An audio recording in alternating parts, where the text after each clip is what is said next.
gets the second half start. It's a big play here. Surveying the field, fires end zone, touchdown! Bama scores a touchdown, they win the game. Circling back, drops! A disastrous first down play. Tagovailoa fires to the end zone, touchdown! Alabama wins! I've never been happier in my life. Never, never. One of the most spectacular finishes you'll ever see in a championship game. You are watching the SEC on ESPN. That was only a few short months ago, and now it's time for A-Day. The Alabama spring game, White versus Clemson from Bryant-Denny Stadium in Tuscaloosa, Alabama, on a gorgeous and sunny 70-degree day. And with that, we say welcome to the broadcast booth. I'm Adnan Burke. Fueling truth to the rumors, people will only work with me as long as they don't have to share the booth with me. Kirk Herbstreit and Joey Galloway are here, but they will be our analysts on the field. Holly Rowe is also along for the ride. The one question everybody wants to know when it comes to Alabama, yeah, we know about 5 national championships in the past 9 years, but who's going to be the quarterback come September? We're a long ways away from that. For now, let's hear from Nick Saban with Joey and Herbie. Guys? Coach, here we are at another beautiful A-Day, great weather. So much talk about your quarterback situation, but once again, you're breaking in 2 new coordinators in Loxley and Lupoy. How have they done this spring? Well, I've been really pleased with, the way our whole transition is going. We've got 6 new coaches. We've got a new coordinator on both sides, offense, defense, and special teams, actually. It takes a little while for them to get adjusted to doing things the way you want, and it takes a little while for the players to get adjusted to them and trust them, but I think that transition is going extremely well for us. Coach, you've been through a million spring games. What's the key? What do you hope to accomplish today as you move forward into camp? Well, I think number one is you don't want to have any bad things happen, which the worst thing would be, somebody getting injured. But what I want to see is guys compete, and I want to see them compete at the level that they need to compete at next year when they play a good team next year, and that should be their focus. I mean, we want to take care of each other in a game like this, but I really do want to see the guys and how they compete. Coach, you guys have been fairly successful in the last 3 years. How much would you attribute to the fact that me and Herbstreit come to the last 3 spring games? How much has that helped you guys during the season? Well, actually, the coaching points and tips that I get from you guys are endless. So that has been very instrumental in our success, and I appreciate both of them. So we appreciate that, Coach. Always knew those guys were vital. Also love the double microphone on Nick Saban. Let's go over to Holly Rowe with 1 microphone. Well, guys, one of the second most intriguing questions about Alabama this season will be their young secondary. They lost 6 of their top contributors, including their chess piece that they could move all over the field, and Minkah Fitzpatrick, the junior, is on to the NFL draft, and we'll talk to him today. He's here as one of the captains. But the real questions remain is who will step up. Deontay Thompson is one kid that you can look at. He's the most experienced player in the secondary. He started the last 2 games, including the national championship. But think about that. Those were his only 2 starts of the year. 25 tackles, 1 interception.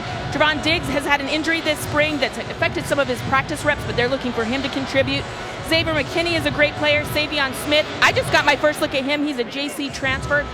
Long, lean, he definitely looks the part. He was a high-level recruit for LSU. 4 guys who are not participating in this spring game, guys. They say they all look the part. They will come into school in May. So secondary, big thing to keep your eye on today. No doubt about it, Holly. Wholesale changes, as you mentioned. The top 6 starters are not playing now for Alabama, the 2018 version of the Crimson Tide. So the Crimson winning the toss, they will receive. It's the Crimson team versus the White team. Referee today, Steve Marlowe, who's an SEC official and the SEC crew, and we are underway here at Bryant-Denny Stadium in Tuscaloosa. Henry Ruggs to return, and already hear the first whistle of the day.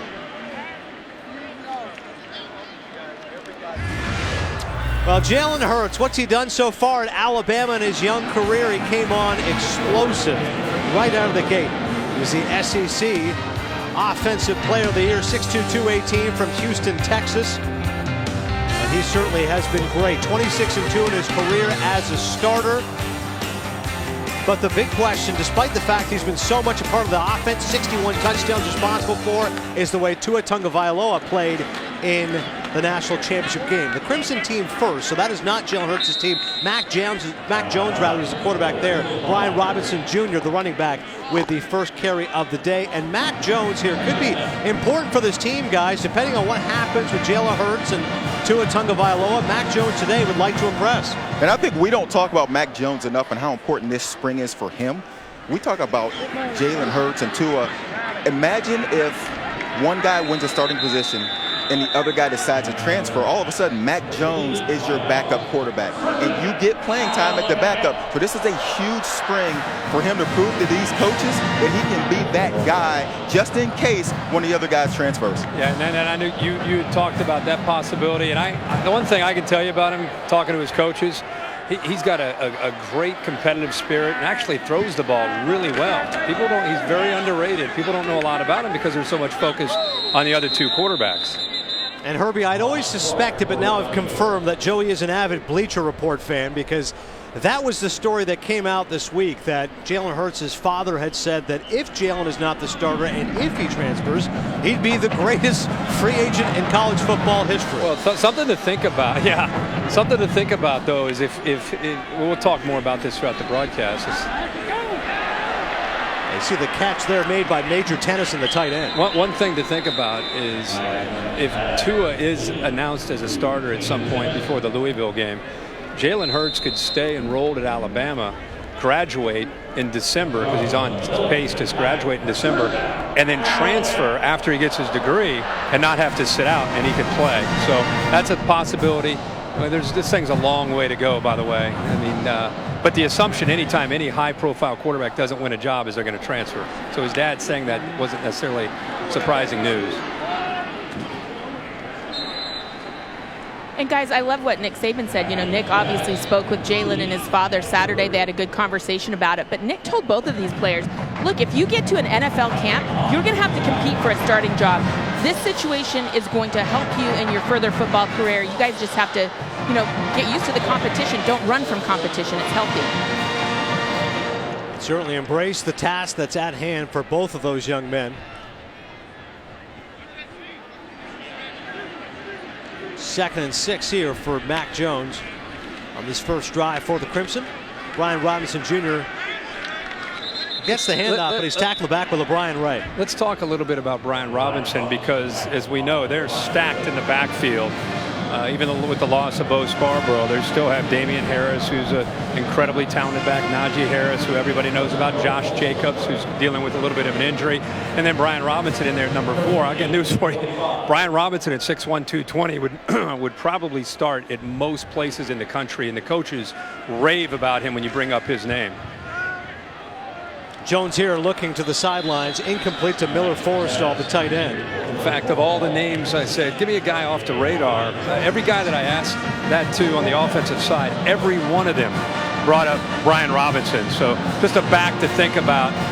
And as we get ready for camp in August, a guy that they're still 4 deep in that position. They've always been a place where they have running backs. We've talked about quarterbacks over the years. We've talked about defensive backs over the years. Alabama reloads at running back better than any other school in the country.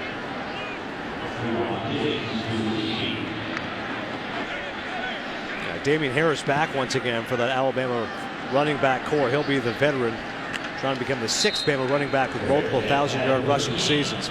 Of course, we cannot wait for the NFL Draft on ESPN for the 39th straight year. It'll come to you from AT&T Stadium in Arlington, Texas, April 26th through the 28th. Trey Wingo hosting alongside Mel Kiper Jr., Louis Riddick, and yes, Kirk Herbstreit. Herbie on it for the first time. Nobody covers the NFL Draft like we do. All 3 days are also streaming live on the ESPN app. Herbie, I'm sure you're fired up for this, man. Yeah, man, I cannot wait. College game day, 2-hour pregame from 4 to 6 locally, so 5 to 7, and actually 4 to 6 East Coast time, and then we'll get ready for the draft. And I know Joey's going to be involved in draft coverage as well. Oh, wow. I'll be honest, I'm disappointed in Adnan for not mentioning the fact that on ESPN too. I thought we were better than that. Would you like to give us a shout out, Adnan? Joey, you know I'm an ESPN snob, but I'm very proud. You'll be about our draft coverage at ESPN too. I just read the cards they give me. You know that, my man. Well, here's a look at Jalen Hurts for the first time, along with Damian Harris, who looks even better than he did a year ago. He's put some good weight on with Scott Cochran, the strength coach. Hurts here buying some time and throws it incomplete. You're right, Herbie. We met with Damian Harris yesterday, the four of us, and he's trying to become the first Alabama running back with 3,000-yard rushing seasons. And he's a guy who has an outside chance of beating Derrick Henry's record. He did about a 1,400-yard season, but he's obviously a real talent. And the fact he decided to come back to Tuscaloosa, that's great news for Nick Saban. And I loved what he talked about why he came back. It's not about NFL stock or any of that. He wants to be a leader. He felt like it was my turn to be a leader, and I didn't want to miss out on that opportunity. Hurts here incomplete as the pass is batted down by Mack Wilson. And speak about guys who can be huge difference makers for the defense this year. They're counting on Mack Wilson, the linebacker, aren't they? Linebacker was a position that toward the end of last season, because they were dealing with so many injuries, they had a chance to play a lot of young guys. Mack Wilson's one of those guys that by the end, he was one of the leaders of this defense. He played well, and it's like the last few games of the season, he just took off and shown what kind of player he is. You're not kidding, Joey. He had a career-high 12 tackles in the 26-23 win over Georgia, giving the Crimson Tide its 17th title in school history. Let's go down to Holly Rose. Speaking of that new-look secondary, here's a guy who was a huge part of it in the past. Holly? Well, guys, I like to call Minkah the chess piece. He played 6 different positions last season at different times throughout the year, and I love that versatility. When you're meeting with teams leading up to the draft, what are you telling them about where you can play and what you can do for them? I really don't say too much. I mean, usually the team, they ask me what I'm comfortable at. I tell them all the positions in the secondary. You know, I did a whole lot in my past 3 years here, my past 3 seasons here. They understand that, but, you know, it's up to the coaches, you know, whatever they see on film. Some say corner, some say safety. So it's whatever the coaches feel fit, and that's it, really. Are you selling yourself enough, Minkah? You're being too humble. Like, I want to shout from the rooftop, this kid can play anywhere. He's the perfect NFL secondary player because you can plug yourself in anywhere. Are you telling them that? I just let my film tell them that. That's it. You know, ain't nothing I can really tell them that my film can't. So, you know, if they ask me any questions, I answer them, and I just let my film do the rest. Okay, take yourself back to your freshman season, getting in the install for the secondary. What are these young secondary guys going through right now with Coach Saban? What they doing? They just going through. Right now, it's we're just putting in the basics. We ain't putting in too many difficult things, but once the summer hits, that's when they start installing the harder defenses and stuff like that. And Coach Saban's gonna be pushing them, gonna be challenging them all summer, so they're gonna be getting better. Well, thank you so much. Best of luck next week. We are totally rooting for you. Thank you. Appreciate it. All right, Holly, thanks so much. No doubt Minkah Fitzpatrick will be a name mentioned on the NFL draft coverage on Thursday, a safety who was so impactful at the college level, and we'll see what he can do at the NFL level. The Bednarik Award winner, Defensive Player of the Year. He was the Jim Thorpe Award winner in 2017 as a top DB and an AP All-American, first-team All-SEC. Scouts Inc. has him as a number 8 overall prospect, so expected to go in the top 10 in the NFL draft on Thursday. Here's 2nd and 8. Mac Jones has looked good on this drive so far. A 30-yard completion to Kedrick James, the tight end, and there's Ronnie Clark, the running back, picking up a few more. For people just tuning in, Coach wanted me to make it clear that the Crimson has the offense. It's pretty much the 2s on offense going in against the 2s on the defense. And when Jalen's group's out there, it's the 1s against the 1s. Good to know. 3rd and short. Clark's able to push ahead for the first down. In case you're wondering, that is a running clock. That's right. When it comes to spring football, obviously Nick Saban and company would like to reiterate as much of a game feel, but in terms of style, 15-minute quarters, a running clock, except for scores, penalties, change of possession. The last 4 minutes of each half will be 2 minutes. They must try and score, and the ball is spotted at the 30-yard line for kickoffs. On 1st and goal, Mac Jones hands it off to Robinson, runs out of territory, but then pushes ahead and almost is able to punch him before he's pushed out the 1. And you can see the Crimson team has had success running to the right side. We find Warmack on that right side. They've done a nice job of moving the line of scrimmage, and you can see the success. We know how good Alabama is on defense. There's some question marks in the offensive line. Who's going to start across that front 5? You talk to Loxley, it is like, we got some guys. We're looking at some guys. We're trying to figure it out. But right now, the right side for this Crimson team, Scott Lashley at tackle, they've done a really nice job of opening holes. And speaking of opening holes, Robinson's able to find one as he punches it in for a touchdown. So the Crimson, on their 2nd drive of the game, make it 6-0.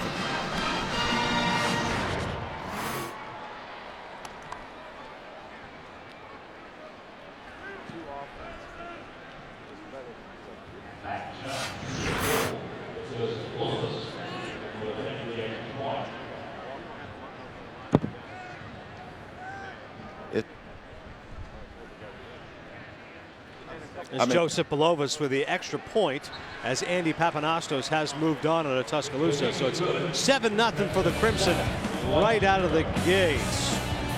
Big things expected of Mr. Robinson. And early on, looks good here for the Crimson team. Plenty more coming up from Tuscaloosa. Bryant-Denny Stadium right after this.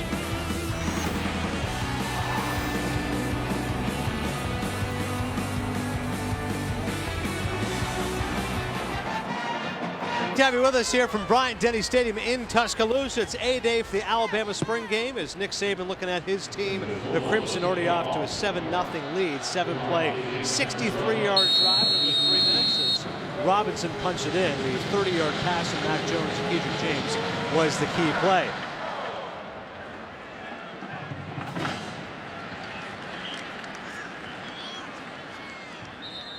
You already hear the whistle on the play. Don't forget, NBA playoffs continue tonight. A doubleheader on ESPN. Rockets, Timberwolves, Game 4, 7:30 Eastern, 6:30 Central. Thunder, Jazz, Game 3, 10 Eastern, 8 Mountain. Our coverage starts with the NBA Countdown at 7. Both games also streaming live on the ESPN app. First round is presented by Mountain Dew Kickstart. How about last night? The Raptors lose to the Wizards. Adam Amin, PJ Carlesimo, great on the call. But the Cavaliers, 17-point lead at the half. And LeBron and company lose the Pacers, now down 2-1 in that series. So here's Jalen Hurts for the white team. Najee Harris out of the backfield. Harris gets the ball and is able to pick up 4 yards on the play.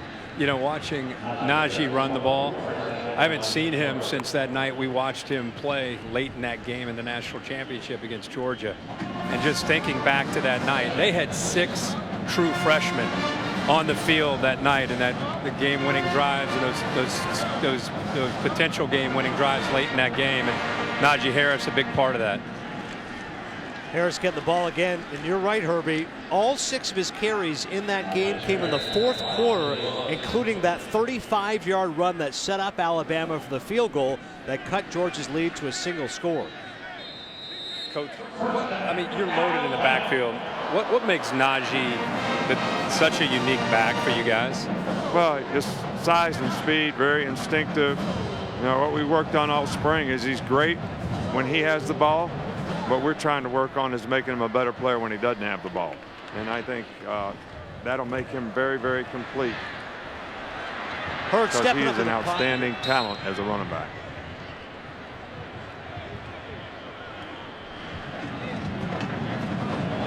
Bugs there tripping up Hurts. So Nick Saban knows how critical a guy like Najee Harris will be this year as he finished that national championship game as Alabama's leading rusher, 64 yards on 6 carries.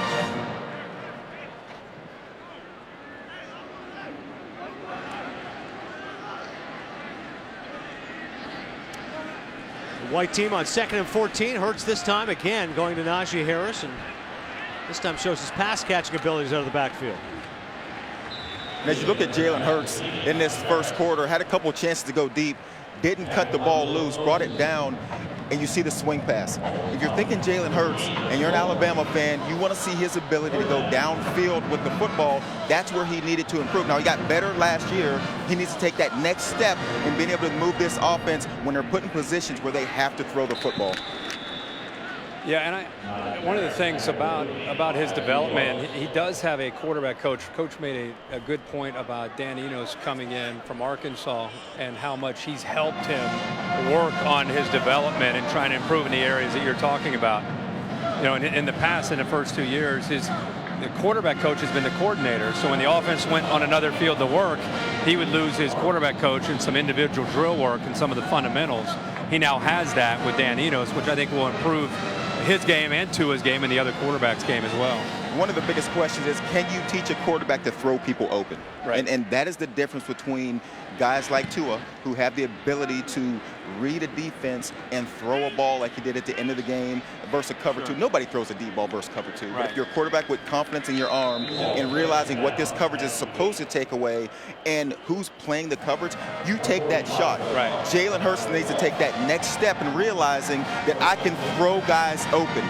So it's interesting to see, can quarterbacks develop in that area? I think he still predetermines. We'll see, this year if he's improved in that area. But in the past, he would predetermine, or he would look at his primary, and if the primary wasn't there, he trusts his feet so much, he would abort. He would take off and try to create. And in 10 or 11 of the games that they played in, that's okay. But against the elite defenses, you just can't do that and function in the offense. To further that point, guys, you see one part of Alabama's offense, they rarely get to the tight ends because Hurts doesn't go through the 3 or 4 progressions. As you said, if your first target isn't available, they'll just pull it down and run. There's Ronnie Clark in the backfield, speaking of running, picking up a few yards on first down. Hey, guys, I think it's also interesting. There's been a bunch of spring games on ESPN over the last couple of weeks, and most of the games that I've watched, not all of them, but a lot of them I've watched, it's been one-hand touch or two-hand touch. And I wondered, with that being a trend, when we showed up today, knowing the reputation that Nick Saban has about being physical at all times, in the season and out of season, if they would tackle. And other than the black jersey, you're free and you're live if you don't have a black jersey on, which I love. Oh, you gotta love it. I love it because honestly, that's a little bit of a bugaboo because with the scholarship numbers, attitude here. Yeah, a defensive attitude here at Alabama. Defensively, I would be surprised if they could get their defensive players to just two-hand touch. I know, but other teams pride themselves. Ohio State and others pride themselves on being physical. But you turn on their spring game, and they're touching each other to avoid injury. At Alabama, they're full go. See the play there made by Brian Ray as it was batted down. He catch that? Yeah. Big Pretty athletic play here, yeah. Big fella. The run after the catch wasn't what they were looking for. But quick hands, Galloway. That's what you need. Yeah, give the big man credit for at least catching the football. Oh, whoops, my bad. I seriously thought Herb was about to catch the punt. I was going to return a punt. I was about to say, we'll find out what exactly the bad was, and if we can get video of what Herbie may have done just moments ago. Okay, Joey, that's all you got. Fair catch here by Trevon Diggs at the 43. Almost done with the first quarter. So take one more look here at LeBron Ray, the big man, heads up and quick hands. 7-0 right now for Crimson.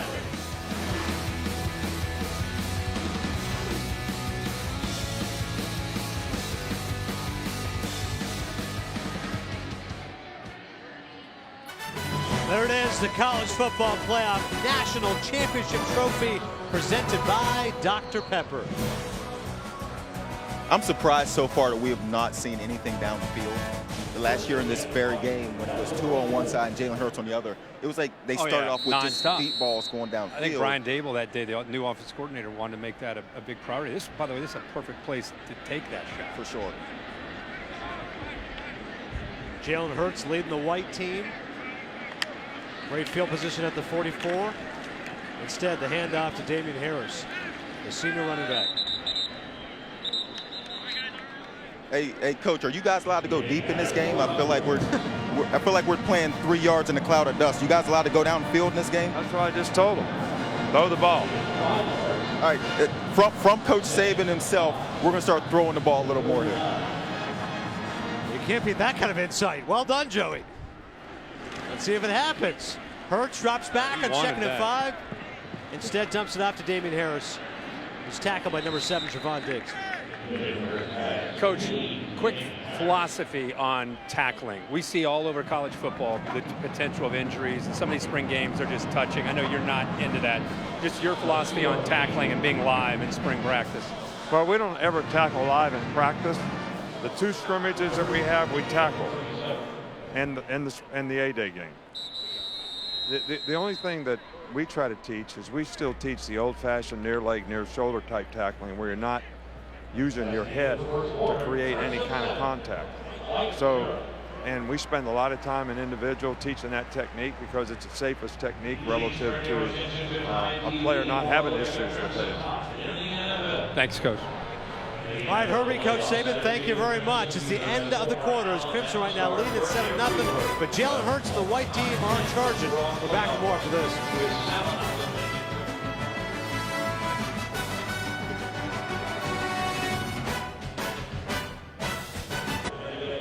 Crimson team versus the white team. So far, the Crimson team up 7-0, but Jalen Hurts and the white team are charging. It's a new coaching staff, a new offensive coordinator. Let's hear from him with Joey Galloway. Hey, Coach, I just had a word with Coach Saban, and he said you guys are allowed to throw the ball downfield. You got anything on that script that's going to get us some deep balls in here? I got a lot on the script to get us some deep balls. We had to have a little better field position. You know, we had our backs to the goal line there, and we had a negative play, so we were trying to make sure we did a good job of. Oh, it's a pick. You're playing field position in the spring game? Only right there, but we're about to air it out for you right now. Here we go. I appreciate it. All right, Joey, thank you. All four of us visited with Coach Loxley yesterday. He's got a good sense of humor about him. He knows everybody wants to know who's going to be the quarterback, but as he said to us, Herbie, it's not up to me. It's only up to one man, and that's Nick Saban.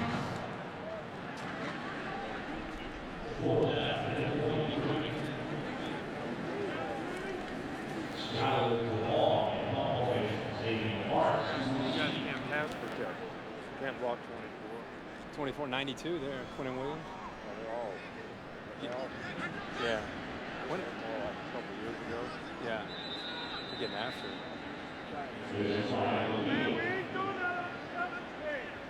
it. Coach just talking about, I don't know if you guys could hear him, just how much better he feels about their ability to rush the passer, you know, especially once they get healthy. Can it get better? Can Yeah, it I mean, get better than it's been? For him with the injuries last year, I mean, they feel like the guys that are back from the injuries, some of the younger players that are coming on. That was Quentin Williams, who, by the way, got the sack on that previous play. Nobody ever talks much about him, and he could be a big, big part of their defense in 2018. It has been a defense that has been formidable for years. I mean, last season they led the FBS in total scoring and rush defense. They've done it 4 times in a 10-year span. They've led in total defense in 4 of the 10 years and top 10 in every season but one. That's Tosh Lupoy, who is the new defensive coordinator for Nick Saban's team, although he says he's been wanting to do this his whole life. He looks like a fresh face, so maybe once he was in the womb, we already knew he wanted to be a Crimson Tide defensive coordinator. He gets his chance now, although he has called plays in the past. There's Mac Jones. Complete that to Brian Robinson Jr., who has the 1 touchdown of this game, and there has a big game past the 30. How smooth is Robinson with the ball in his hands? Seriously, and he's a guy, and Kirk, you mentioned him earlier, we don't talk about a lot, but how smooth was he catching the ball, throwing the move, and then re-accelerating around the corner? Well, he's known as a guy with power, but, man, from down here, he just glides, and he's got great acceleration up the field. 19-yard gain there for Robinson. I like that Mac Jones is decisive, man. He gets back, he makes his read, ball is out. It's one way to Absolutely avoid. say he's making the most of his, yeah. in this game, he's Yeah. making the most of his spring with his reads. I like how quick his decisions are, and I like the fact with the way Alabama can rush the quarterback, he's getting the ball out. 5-yard gain there to Xavier Marks. Once again, Jones not wasting any time. This time going downfield. Nice ball. Good chance with Xavier Marks just off his right hand. And that's a nice throw by Mac Jones. He put it to the outside. Yeah. You want it over your right outside shoulder if the quarterback's throwing it from left to right. Nice throw. Here was their chance at a big play. We just talked to Loxley about going downfield.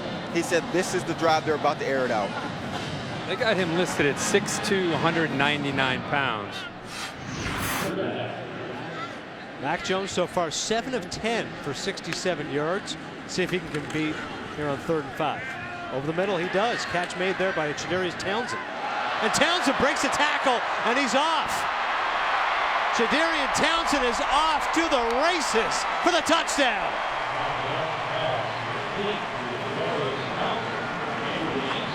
A 65-yard touchdown. Jones to Townsend.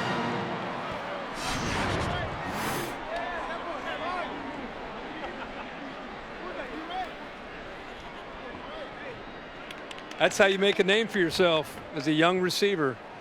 And, you know, they feel pretty good, I think, about their top 3. But when you're trying to get into that top 4 or 5, and when you were giving Loxley grief about throwing the ball, I actually asked him, do you have anybody that can get downfield? And one of the first guy he mentioned to me was Townsend. There's an indication of what he can do. And Coach Saban mentioned they don't have receiver depth in this game. Yeah. Some guys aren't playing. But you're right. Guys like Townsend, bring him in, break a tackle, and score a touchdown. Yeah, that helps you.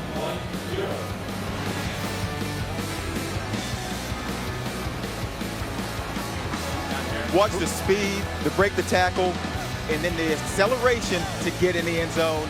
Crimson team going downtown. Galloway taking us to break. Yes!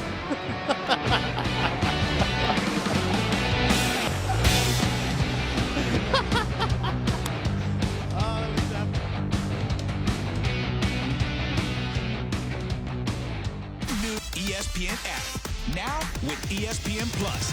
Get more ESPN and download now. We continue from Bryant-Denny Stadium here in Tuscaloosa, the Alabama spring game, and a couple of touchdowns already for the Crimson team as they lead the white team 14-0 here early in the second quarter of play. Henry Ruggs a third to return it. And you see the play is whistled dead. Let's go down to Holly Rowe.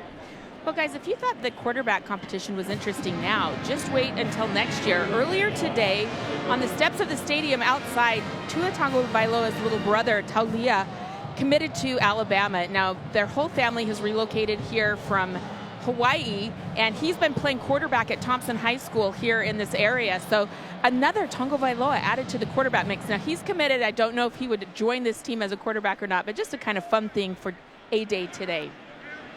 There's Tagovailoas everywhere, Holly. Thank you. How committed is that family? I mean, Tuscaloosa is beautiful. It's not quite Hawaii. You see Jalen Hurts there scrambling 3 drives, couple of 3-and-outs, only 1 first down and sacked twice. But as for Tagovailoa, guys, he was so explosive in that national championship game. 3 touchdowns. He was instant offense after he was inserted in the second half and in overtime. You know, back to the decision and what they're going to do. That's Jalen Hurts right there. Instead of having to throw that ball away, take a sack, instead he 1st and 10, he picks up 9 yards. I mean, that's what's great about his game. We really haven't talked about what we think they'll do, what we think they'll. At some point, they're going to have. The coach just mentioned to us how they tackle in this game, and then they have 2 scrimmages in August where they go live in this stadium that's blocked off to everybody except family. And that's where they really make some of their tough decisions. That's where they're going to make the decision on who's kind of, as coach likes to say, who won the team over and which quarterback will win the team over. That's when they'll find out. And that's the most difficult part about for coaches to read. They can see a quarterback throwing the ball and his completion percentage, but the reaction of his teammates to a quarterback. Yeah. The starting quarterback is the guy that his teammates follow. Right. You know, and it is tough because Jalen Hurts, he's 26-2. He's taken his team to the national championship game 2 years in a row versus a guy that came in the second half, throws for 3 touchdowns, you win a national championship. So now as a team, you go into a spring and you got to watch how do your players react to who's in the huddle and who's calling the plays, and then who is operating the offense.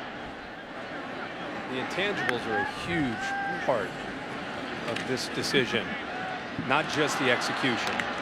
If you go just by the execution, it's easy to fall in love with Tua and what he did and what he could do to this offense and the way he distributes the football. And the young receivers that they have, can you imagine what we saw in that second half against Georgia in the national championship?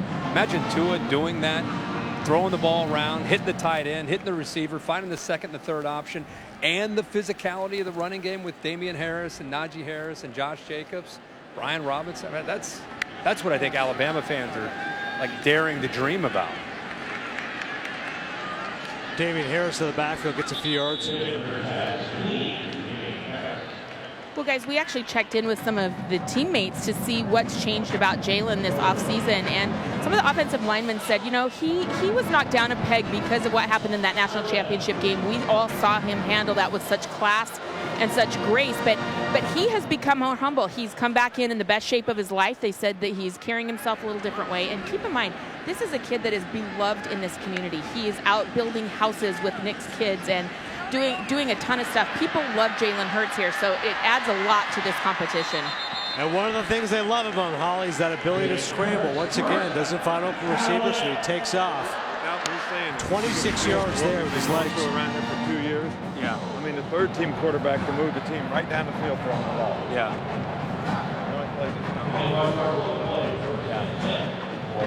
It is crazy.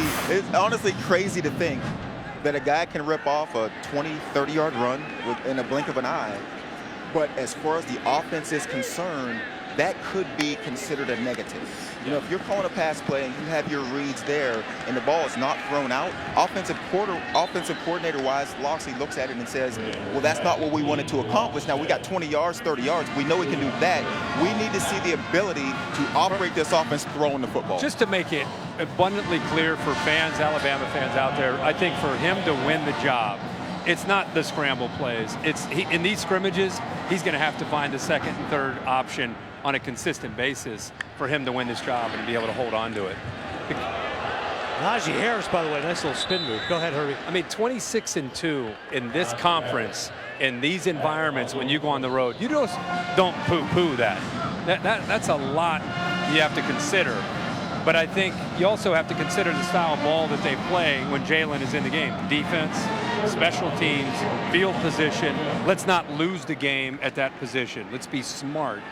With Tua, a much more aggressive, open up the entire ceiling playbook. Is higher. Oh, the yeah. ceiling is much higher throwing the football. And if you're Alabama, you know you're playing the Clemsons of the world in the playoff. They've been in the playoff 4 straight years. Yeah. You know you're playing the Georgias in season and playoffs. And so it is those games where throwing the football may be the difference between winning and losing those games. We saw in the national championship game, struggling to move the ball, much like the white team here today is struggling to move the ball. It is a difference when you see this offense and they can't throw it. They can't get it downfield, and they understand that to win those games, to get to the top, to win national championships, we're going to have to be able to throw the football. Yeah, and the game Holly did in the semifinal game, you probably would have seen Tua in that game if it weren't for, if you go back and really watch that game, how many times did you see Clemson start their drive inside their own 10-yard line? Alabama starting right here at midfield almost every drive.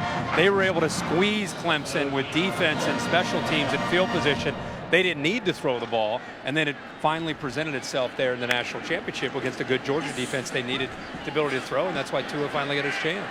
Jalen Hurts play action. There's Najee Harris rolling out. And this is exactly what you guys are talking about. Can he find that open receiver, or is he going to have to just use his legs to pick up the yards he can? Yeah, and we've seen, we kind of bragged on Mac Jones earlier, talking about how decisive he was and how he's finding quickly, just back, finds that open receiver, and the ball is out. I mean, that's what coaches, when they draw plays up, that's what they want to see, is you stay within the confidence. Now, if you have the wild card ability to scramble, that's not, you know, it's not something to take for granted, but they just don't want that to always be your first option. Yeah, and if you're Jalen Hurts, you have to minimize the pressure. You know, there's a lot of pressure on Jalen Hurts to prove that he can throw the football, and it'll get him into positions where he takes a sack down on the goal line. Offensive coordinators on third down, you take a sack, at least with his ability, the best play, get out of the pocket, throw the ball away. Don't take a sack in this situation. And now in his third year, those are the mistakes that you would love as a coach to see eliminated. You have to get rid of those plays, especially, and you're in a situation, you're fighting for your job. You can't do that on third down. 12th play of the drive there is Jalen Hurts sacked by Raekwon Davis. You talk about big-time players in this defense this year. Number 99, Davis could be one of those. 33-yard attempt here. And the kick is good, so the white team is on the board. 14-3 as the Crimson has the lead. 4:10 left here in the first half for Brian Denny.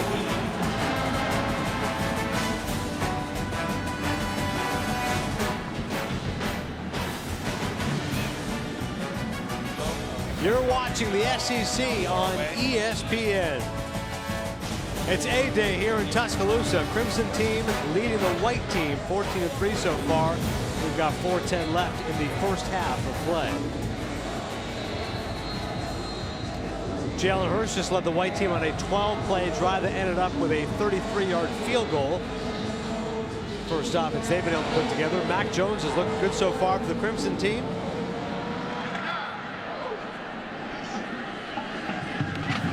Jalen Jackson back to receive. ESPN's Draft Academy, the State Park documentary, is a personal behind-the-scenes look at 6 of the top NFL draft prospects. Available now on ESPN Plus and streaming exclusively on the ESPN app. Start your free trial of ESPN Plus today. The players featured, how about it? Sam Darnold, Josh Allen, Minka Fitzpatrick, Shaq Griffin, Equinemius St. Brown, and Kyle Allen. Kirk Herbstreit will be part of our coverage on Thursday. Joey Galloway will be there as well. Herbie, how about it? Everyone wants to talk about the quarterbacks. Who do you think is going to be the first quarterback taken in the NFL draft? Who do I think, or who would I take? Who would you take? I would take Baker Mayfield. I'm a little bit on an island there. I get it, but he's a playmaker. He's accurate. He makes good reads. We're talking about processing defenses today with Jalen Hurts. That was his strength in college. Now, we'll see if it'll transition to the NFL, but we'll see that with all these guys. But if you ask me, I'd put Baker just ahead of Sam Darnold, in my opinion. But with the first pick, I would take Saquon Barkley, because I think you got to take the best player in the draft. He's a guy that can change the franchise. And then with the 4th pick, you get your quarterback if you're the Browns. That's just me. I know no one agrees with me, but that's what I would do. Maybe Joey agrees. I wouldn't say everybody disagrees with you, because I think Baker Mayfield is a heck of a quarterback. But I like Josh Rosen. If you have an offensive line and you allow Josh Rosen to stand in the pocket and throw the ball, he is as good as I've seen in a long time. Goes down. Maybe throws the best deep ball in college football. If it's clean, then you're good. Right. But if he's got some pressure. NFL-wise, we're thinking pocket quarterbacks. We're thinking stand in the pocket and operating offense. I just don't think it's that way anymore. I think it's changing. I think the days of like when you were playing or Peyton was playing, and just like the Eagles and the Rams, I see more and more college offenses on Sunday as opposed to dropping 7 steps and throwing. Still got to make plays. Tom Brady does not want to hear you saying that. But he's doing a ton of RPOs. The good teams have quarterbacks that can stand in the pocket. Now you look at Carolina and Cam Newton, they can break the pocket and run downfield. Russell. They tend to take a beating at times. And toward the end, the guys who have won it have been the Tom Brady's that can stand in the pocket and operate an offense. I agree, but I'm telling you right now, Baker Mayfield will be the next Drew Brees in college football or in NFL. That is lofty praise. That is lofty praise. That's where he's headed. That's where he's headed. Has the ability. You want to pass? You want to pass on Drew Brees? But you also have to consider the situation. Let's just say Baker Mayfield goes to Cleveland. Not exactly the same as what Drew Brees has in New Orleans. But if you get Saquon Barkley and Baker Mayfield. We're talking about Sean Payton as an offensive coordinator. We're talking about a different style of offense. And a lot of these quarterbacks, unfortunately, when you look at it, the higher you go, worse the situation. team is a bad situation for a quarterback to succeed. And for Cleveland. You know what I mean? They can't get left. You're absolutely right. And so if you take a Baker Mayfield and you put him in Cleveland, and you take Josh Rosen or Sam Darnold, it's going to take a few years. And the way things are shaping up now, these head coaches, they only have a couple years. You know what I mean? So a quarterback could get caught in a bad situation going in that top 4 range to a team that is not very good offensively. Let's watch Jalen here. Let's make a little read from back here for him. Oh! Little slip screen. Get Damian out there in space. Yeah, Damian Harris dropping the pass there.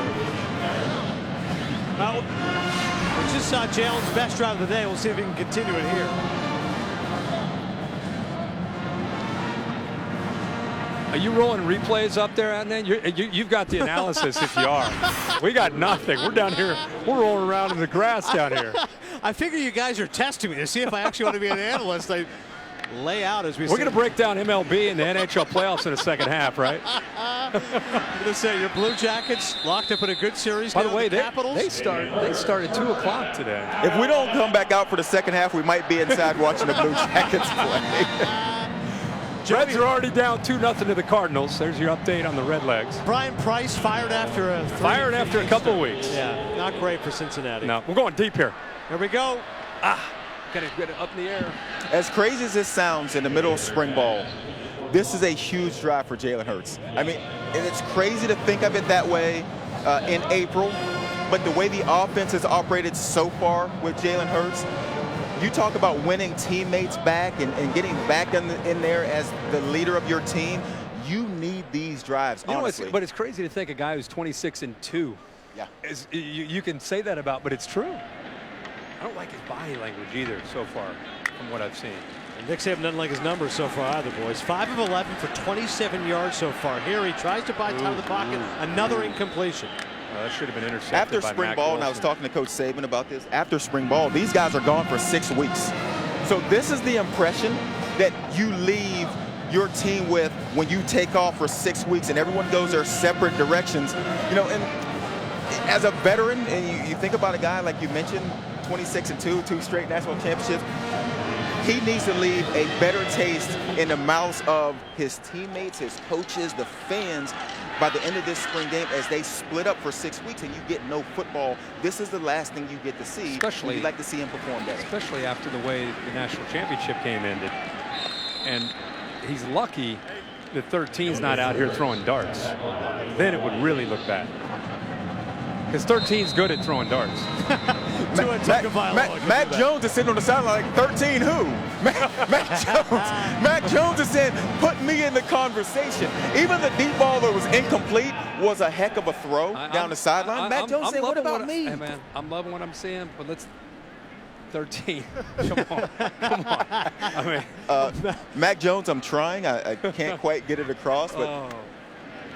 Tell you, Mac Jones owes Joey. He is stumping for him as best as he can. But to your guys' point, I think for Jalen Hurts, this was the case. If he was great today or abysmal today, that's going to be Paul impactful, Feinbaum and the boys are going to go one way or another.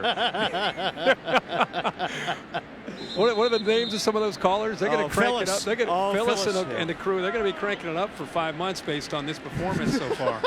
And this is not. Phyllis is not excited about what she's seeing right now. I'm laughing because it's true.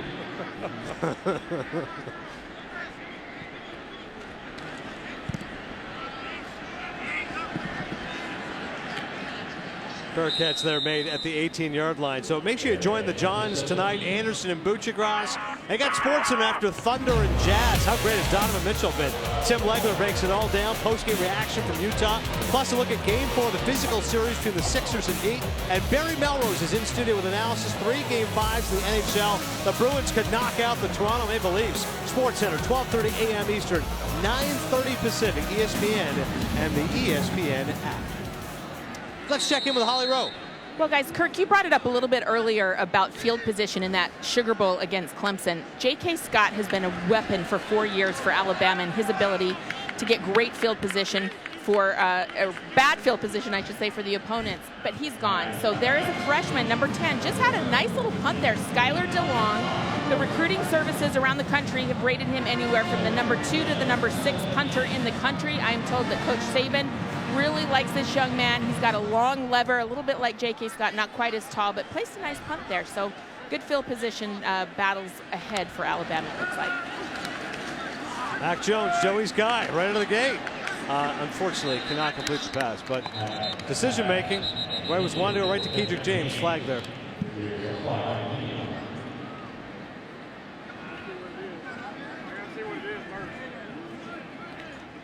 Just talking to Coach there a little bit about some of these second-team defensive players. Defense, number 43, 10-yard penalty, automatic first down. Remember, we got an entire freshman class still to record in a couple weeks, in early May. So they're going to be there's a lot of pieces are going to be added to this defense. But just looking at this second-team defense, think about all the injuries that they sustained last year and how they had to count on that second team. I'd make the argument he did his best coaching job since he's been at Alabama last year, trying to navigate the waters with all those injuries and still being able to get into the playoff and winning a national championship. And that's why when I look at this second unit, man, these guys, they're going to eventually potentially play a big role. And I asked Coach, is he ever surprised about where a team goes from spring to where they end up at the end of the year? Because last year when we were here, the question was we don't have that leadership on defense. We don't have those dogs that we've had in the past. And that team went from that feeling of we don't have leadership defensively to by the end of the year in the national championship game, they win it all. And I asked him, are you ever surprised in the progress that your teams make? He said, no, not really.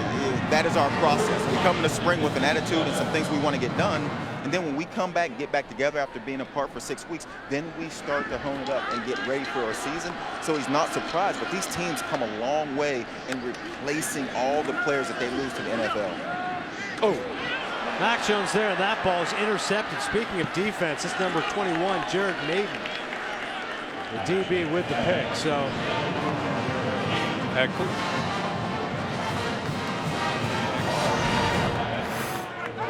he just misread that, put that one right over the middle. Easy play for Maiden to jump that. Does the white team take a shot? That's the biggest question. Great field position, 30-yard line, 29-yard line going in. Is this the time when you take a shot? Absolutely. Minute 35 left in the first half. Spring ball, let's do it. Coach, do we take a shot here? No doubt, man. I like a little RPO action right here, though. We got to go downfield, Coach. We got to take a shot at the end zone. It's Joey, the offense coordinator, Mike Loxley. Go. Yes. Devontae Smith, 5-yard catch. Standing next to Coach Lupoy, you would think this was regular season. This is going against Georgia in the national championship. Defensive coordinator Josh Lupoy is as intense as I've ever seen a coach in a spring football game.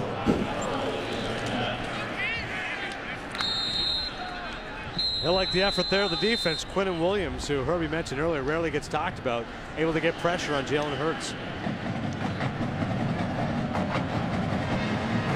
So timeout here, but just to further the point about the defense, this is a team that has 3 returning starters, and we asked Nick Saban about that. He said it's a little bit misleading because, as Kirk and Joey were mentioning earlier, so many injuries to Bama's defense, so guys end up seeing time that maybe they wouldn't be considered starters, but they played meaningful minutes, and they'll try to rely on that experience to try to carry through.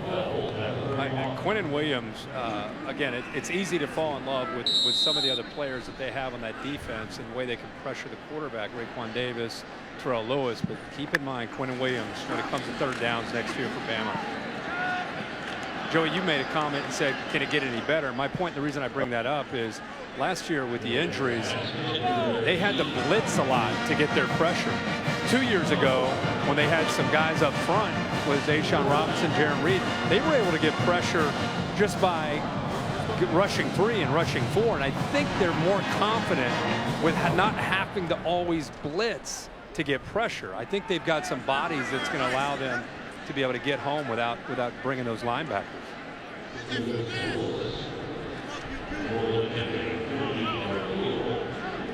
Well, Belova's here for the field goal. This is 49 yards out. He's 1 for 1 from 33, and he's 2 for 2. And the crowd likes this.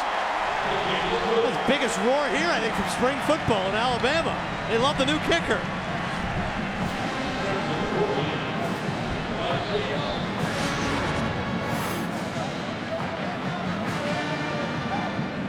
And as you can see, a good snap and excellent form there. And Papanastos, who was criticized for his kicking woes. So far, Joseph Balubas, the 6', 218-pound freshman, Mandeville, Louisiana, endearing himself here to the locals. Have struggled with field goals. Last season, tied for 90th in FBS. 68% on field goals at ages 3 of 6 in the semifinal of the national championship, and that's why I mentioned they aren't exactly shedding tears that Papanastos gone.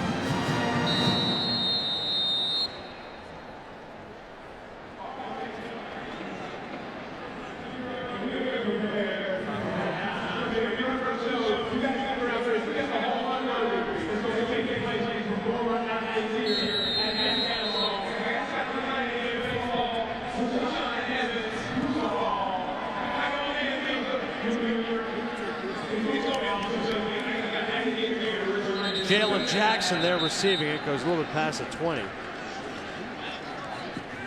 So with 53 seconds left here in the first half, one last chance for the offense.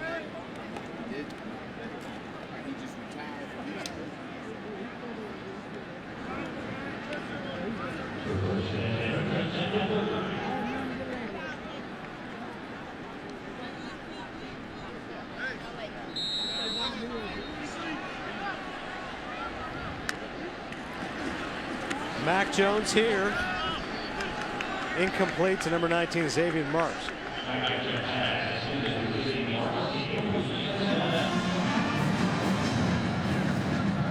Well, the quarterback comparison of Hurts and Jones, this isn't the one everyone here is talking about. They want to talk about Tua versus Jalen, but so far today, Hurts has been unimpressive. 6 of 14 for 32 yards, And Mac Jones has looked good.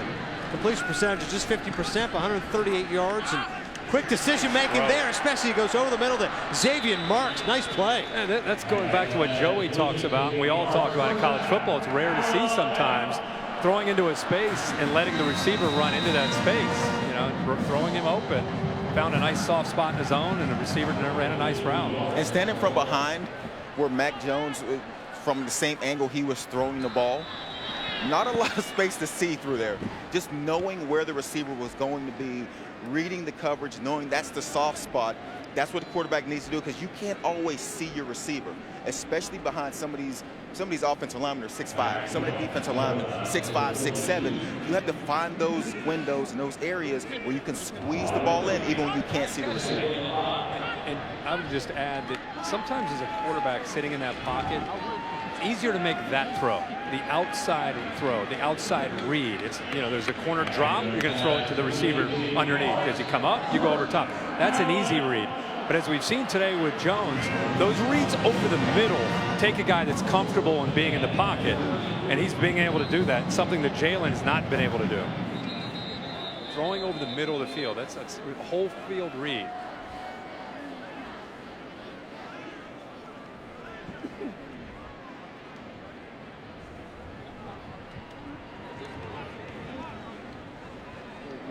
It's amazing to me how comfortable Mac Jones looks. He just looks like he's done it before. He just looks comfortable. Even last season when we were here during the spring game, we watched Tua, you know, in his first spring game, didn't have the same look of Mac Jones right now. Mac Jones looks like he's the quarterback that has taken his team and won a national championship. He looks that comfortable in the pocket. 6'2" quarterback, came to Alabama as a 3-star recruit from the Bowles School. He was originally committed to Kentucky, but then Jones flipped to Alabama in the summer before his high school senior season. And they like him in the locker room for his sense of humor, and so for they like what he's doing out on the field. He flew under the radar until his DUI arrest in November led to a 1-game suspension, but Jones said the whole experience is probably one of the best things that's happened to me because of the connections he made doing community service at the local soup kitchen. Saban not signing a passer for the first time in his Alabama tenure, and clearly getting a good look at what Mac Jones can provide today.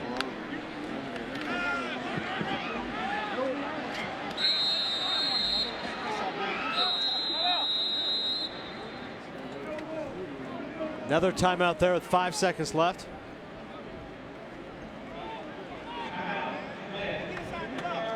Coach with a friendly reminder that with 1 timeout, 20 seconds to go, throw the ball away. Not happy right now. Kirk, if in the event we get coached before the half, you ask the first question. I don't want to be the first to try to talk to coach right now. He's not looking happy. No, he doesn't look happy at all.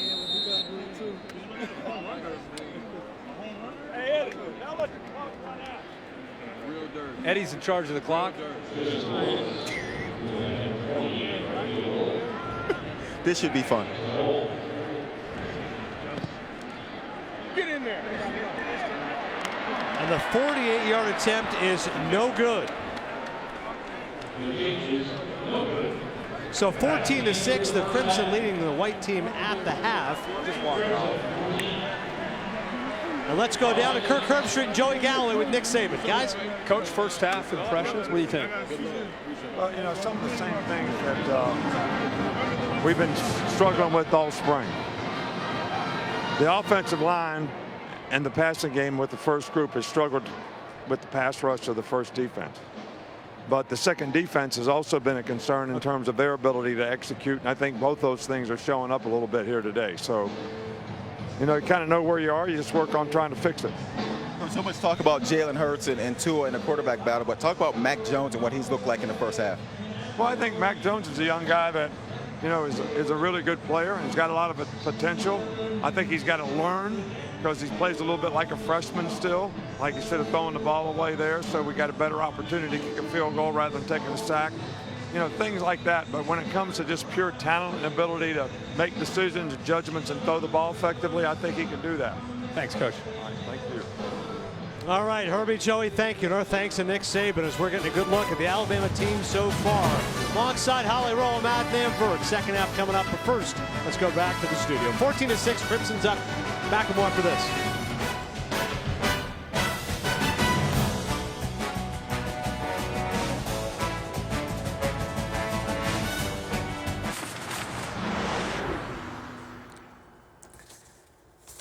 Nick Saban's first NFL draft class at Alabama was the 2008 group. Since then, 22 Bama players have been taken in the first round. That is 8 more than any other program has had. What does that mean for this year's Crimson Tide? It means the same thing as it means every other year. Younger, far less experienced players have to step in and not just be good, but be great. That's the standard Nick Saban has established since his arrival in T-Town. And while many experts continue to doubt year after year that Bama can actually do it again, the Tide does continue to do it again. Last year was no exception. Former Alabama quarterback Greg McElroy sits down with his coach, Nick Saban. Tagovailoa trying to make up for it. Fires to the end zone. Touchdown! Alabama wins! The Crimson Tide will not be denied. All right, Coach. Last year, the message to the team was never waste a failure. This year, you're on top of the world after the national championship. How has this spring been different for you as compared to a year ago? I think the challenge is to get everybody reconnected into what this team needs to do to be a successful team. The constant message is always, it doesn't matter how you did in the past. It doesn't really, we're not worrying about the future, but what are you doing today to help yourself get to where you want to be? So we're always talking about the standard, trying to get people to understand what they're capable of. There's Jalen Hurts, of course, who's 25-2 as a starter. Tagovailoa, who's the true freshman, who can throw the football well. And this game gets to a point where they're not executing at the line of scrimmage and they need to throw. Wouldn't be surprised if he gets a shot. The quarterback position's obviously going to demand a lot of attention, but I'd like to know what the relationship is like between Jalen and Tua. There's a lot of mutual respect there that each one has for the other. They put the team first. They've been very, very supportive of one another, whoever had the opportunity to play. I think the other guy wants to see that guy do well. So I think it's a relationship that's built out of sort of respect and trust, and they've been really good for each other, I think, and I think the competition has made them both better. What can they learn from each other? We keep working with Jalen because he's such a great athlete and he can make plays in so many ways to sort of be more consistent as a pocket passer. I don't think the play action and the move in the pocket stuff is an issue at all for him. And he does a great job of taking care of the ball. He's got a lot of confidence in making the right choices and decisions. Tua is just naturally instinctive as a passer, but I think the other parts of the game is something that he needs to grow and develop in. But he was just a freshman, and he probably didn't play as much as maybe I would have liked for him to play to be able to develop some of those skills. But that's going to be the key for him, is to gain a respect for taking care of the ball. And like a lot of guys that are really good passers, they think they can always make that throw. They think they can always get it in there. And that's good to a point, but you also got to be smart about when you take those chances. A lot of known commodities on the offensive side, but on the defensive side, there's a lot more unknowns. A lot of guys playing for the first time in the role that they're currently in. What can you say about that unit as a whole? I think the biggest thing that we're trying to get our players to do is, play with the right sort of edge on defense, the right intangibles, the right effort, the right toughness, the right control in the line of scrimmage. And a lot of that has to do with the up-front guys. I mean, I think you set that tone with the up-front guys. I haven't seen that happen like I'd like for it to, and that's something that we got to continue to work on. Just being in practice, Coach, seeing the difference in the change in body types is amazing, because everyone's gotten leaner, they've gotten faster, they've gotten more quick twitch, they've gotten more agile. When did that shift start for you? A few years ago, we got hurt with the no-huddle spread. We struggled to stop that kind of stuff, and some of it was style of players. So to have guys that can play in space and can run things down from inside out becomes a lot more important. I mean, there is no wad ball, what I call wad ball, where everything happens between the tackles. There's very few plays like that. I think we played Clemson 2 years ago in the championship game. They had 38 plays in the first half. There was one inside run. So you need to have a different style of player, I think, to play against that type of offense. You're no stranger to playing freshmen at corner. I mean, I think Dean Milner played as a freshman. Drake Kirkpatrick got some time, maybe not full boat of time as a true freshman. Kareem Jackson played as a freshman. You've had a bunch of guys that have contributed early to that position. You might have to rely on young guys again. How is it that you're able to get those guys up to speed in such a short period of time to play winning football for you? Well, first of all, those guys are all pretty good players to start with. And they were all guys that had the right sort of disposition about trying to learn. These young players have to have the idea in their mind that they have to learn and they have to develop. And they can't just come here and step in and think they're going to go out there and dominate the competition. There has to be a respect for doing things correctly and maybe improving their technique and how they play things. But we're going to have some of the guys that we recruited this past year, which we think are some pretty good players, that are going to have to contribute in the back end. Finally, I'd be remiss if I didn't ask you. I was out of practice. I saw you throwing it. As good as you've ever thrown it. Best interception arm in the business still? No question. Individuals with the DBs? No question. But you make it so easy on them. I know, that's the problem. I mean, when you throw perfect interceptions, it's hard to, get the guys to do the bad ball stuff. That's what, are you ever going to mix it up? Maybe throw in a back shoulder or two, make it tough on them? But I'm pretty good at the back shoulder, too. You can do that one? You can locate it, can't you, Coach? All over the place. Well, accuracy is the key to the drill. I suppose that's what it is. You ever tell Jalen and Tua that this is how you do it, and you just launch it up for him a little bit? Well, I've told them a few times that I could have thrown that pass and completed it when they throw a bad one, but they don't like to hear that. I think I heard that once or twice, too. You probably did.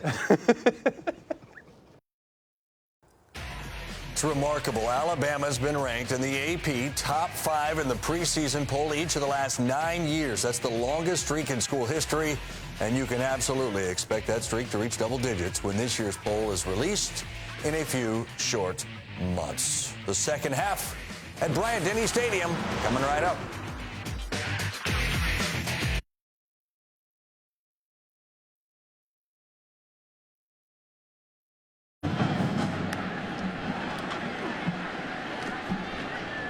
Damian Harris there getting the carry, goes for 7-8 yards. Legs are still churning.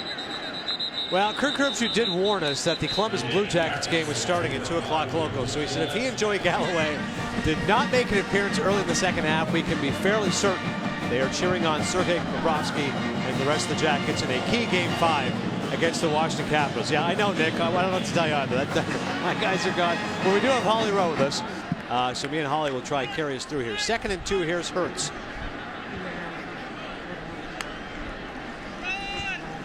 Play action, rolls to his right. And as this is wont, using the legs to pick up the first down. Hurts really was the alpha male for this team. He really has been the guy who was strong in the huddle. You think of Alabama, their defensive identity so much, but offensively, he was that guy, a take-charge leader, a vocal guy, and all of the players have said, you want to point out how good Tua Tagovailoa was? Fine. But Hurts showed tremendous leadership and selflessness. And after being pulled, supporting his teammate, and he's done so all offseason. Trayvon Diggs, by the way, is the injured player, and that could be a concern. Number 7, the defensive back, who's expected to be a starting corner. Holly?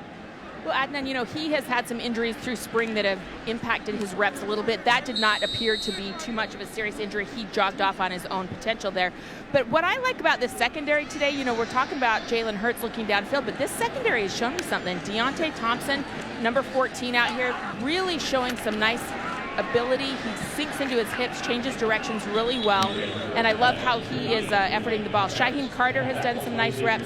Number 8, Savion Smith. This is a JC transfer, but remember, he had committed to LSU, a really high-level prospect, so keep your eye on number 8. And instead of being only negative, I think it's a glass half empty, half full scenario, Adnan. Yeah. The secondary's playing well. That's good. Yes, you're absolutely right. A secondary in which they've got their top 6 players all gone from a season ago, and Savion Smith, they do have high expectations for him. He could be that jaw-dropping corner that Nick Saban has wanted for years.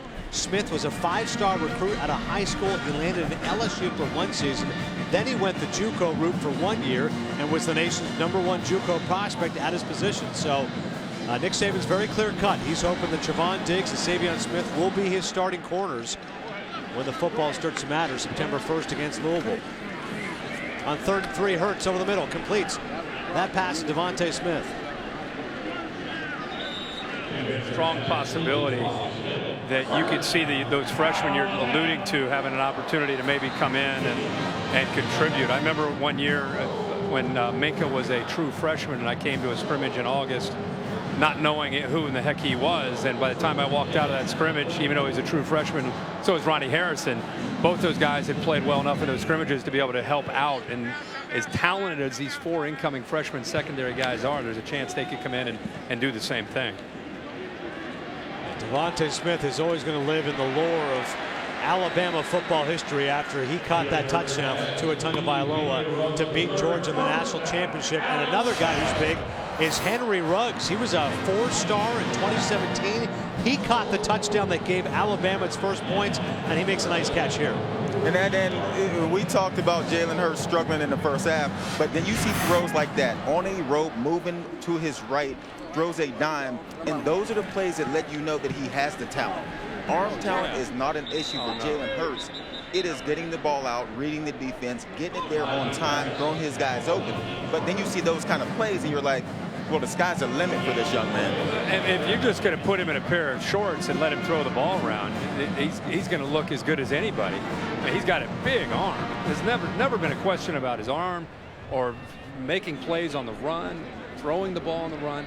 It's processing, reading coverage, decision-making, and accuracy. Those are the things that they want to see.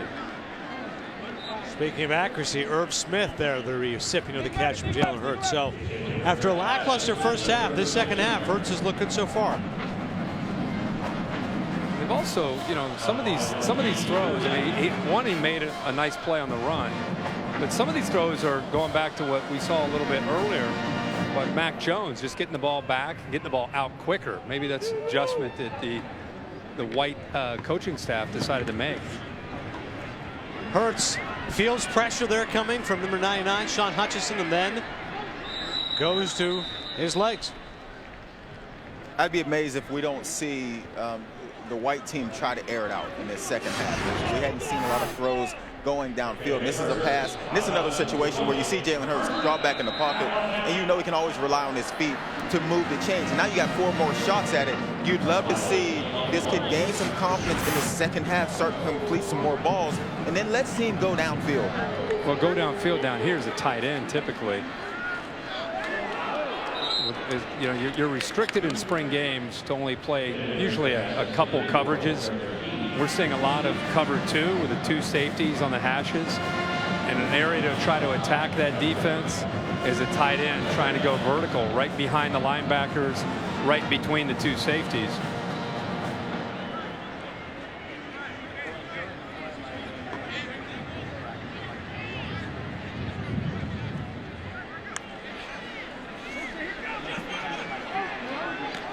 This time Hurts completes the pass over the middle to Derek Keefe. And talking to the offensive coordinator, Mike Loxley, he said that Keefe could be a utility guy almost. You talk about the top 3 wideouts and just how good Judy and Smith and Ruggs are going to be, but a guy like Keefe could be valuable for this Crimson Tide offense. And typically in these Alabama spring games, and this is our 3rd time here, you don't see many blitzes until the second half. And you can see Clark came off the edge that time at Jalen Hurts, and here he comes again on another blitz.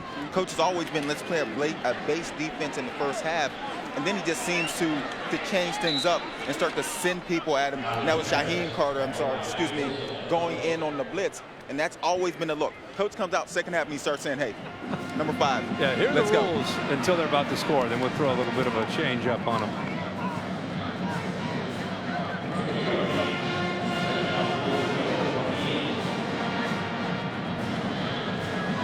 Third and goal. We'll see if Hurts tries to get in the end zone here.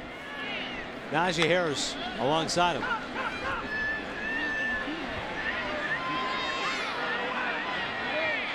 And Hurts just calmly lofts it away. Nobody open.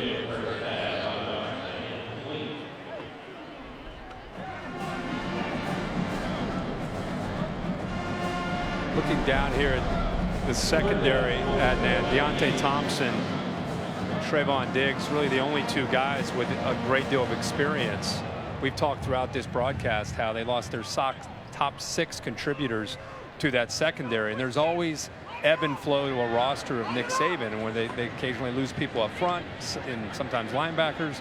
This year, without question, they're going to have to be able to plug and play with the secondary. But Thompson and Diggs, the only two that have played a lot of ball. And the fact that Coach was saying that they'll be able to rush the passer better this season absolutely will help those back guys. You don't have to cover very long. If you can get after your quarterback up front, then the back half of your defense has it much easier, doesn't have to cover as long. And you're talking about young corners coming to a season, no better situation than when you're on a defense that can get after the quarterback.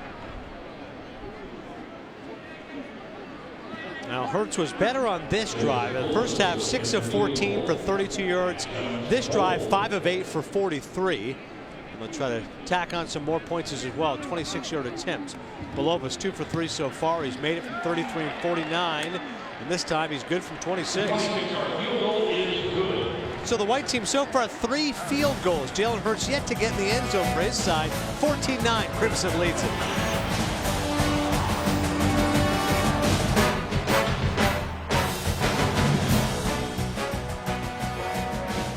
Love it when they come to your city. At last, they're coming to your draft. Ladies and gentlemen, this is strictly business. College Game Day live from the NFL Draft, Thursday at 5 on ESPN. It's going to be a ton of fun to have the College Game Day guys, including Kirk Herbstreit, there prior to the draft. And then Herbie will be a part of the coverage on Thursday night. Trey Wingo at the head of the class. I'm wondering where those Alabama players are going to be. Minkah Fitzpatrick among those stars. As you see Chris Golden here taking it out of the end zone and stopped just shy of the 20. Yeah, all those Alabama players from a year ago. Minkah Fitzpatrick expected to go highest of them all according to Scouts, top 100 overall. Number 8, Deron Payne, Calvin Ridley, Rashaan Evans, Ronnie Harrison, Anthony Averett, and Bo Scarborough, the number 7 ranked running back, could go 87th overall. I want to ask you, Joey Galloway, about Calvin Ridley. They're saying he could be a stud at the next level in the NFL. What do you think?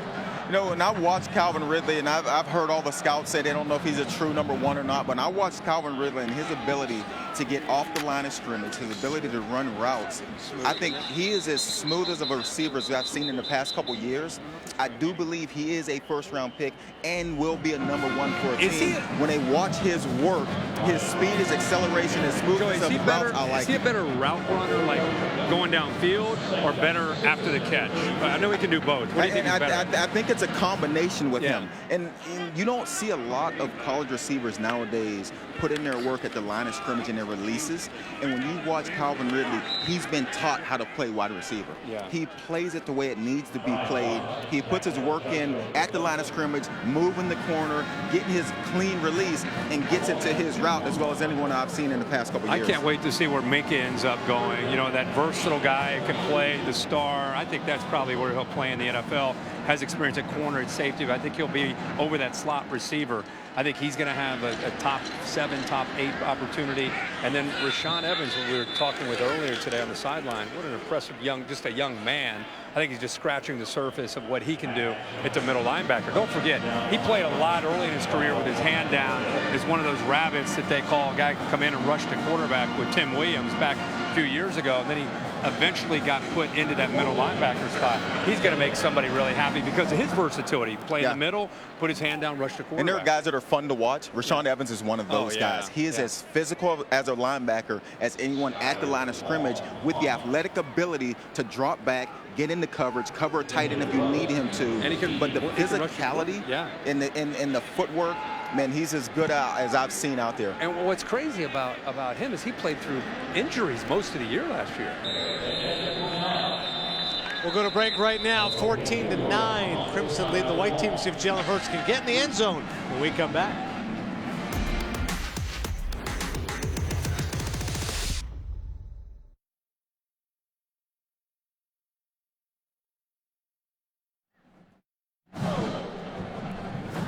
From Orlando, Florida, Saturday, September 1st in prime time. One of the nation's best offenses will take on the nation's best defense from a year ago. Louisville and this Alabama Crimson Tide team. For ticket information, visit campingworldkickoff.com. Herbie, that should be a ton of fun.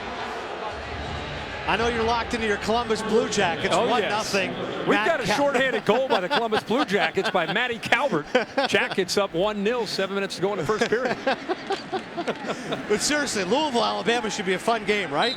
Oh, man. How about playoff hockey? You've been enjoying it your whole life, but the Blue Jackets are kind of new to the party. I don't know if there's any more intensity than NHL playoff hockey. Joey, I know you love it. Yeah, it's so different to be in the arena, and I know Adnan would like to get back to football right now, but Adnan, let's talk about what's important. The Blue Jackets tied 2-2, got up to a 2-game lead, and then let 2 slip. And now we're back in it. We got to get a win on the road. Yeah. At home. Yeah, the Capitals, the playoff flops are well documented, fellas. So Herbie's Blue Jackets look good out of the gate, but Kirk, you've left them back in the series now. Yes, yeah, like Joey said, up 2-0, and then to be able to be at 2-2 going back to D.C. Alex Ovechkin and the boys gaining some confidence. Long way to go here in Game 5, but it's great to hear that they're up 1-0. And Adnan, I know you're happy about the Flyers getting a win. Big time win over the Penguins looking last ugly. night. How about that? Sean Couturier, Warrior. I thought that series was over. Yeah, Michael Neuvirth played great last night.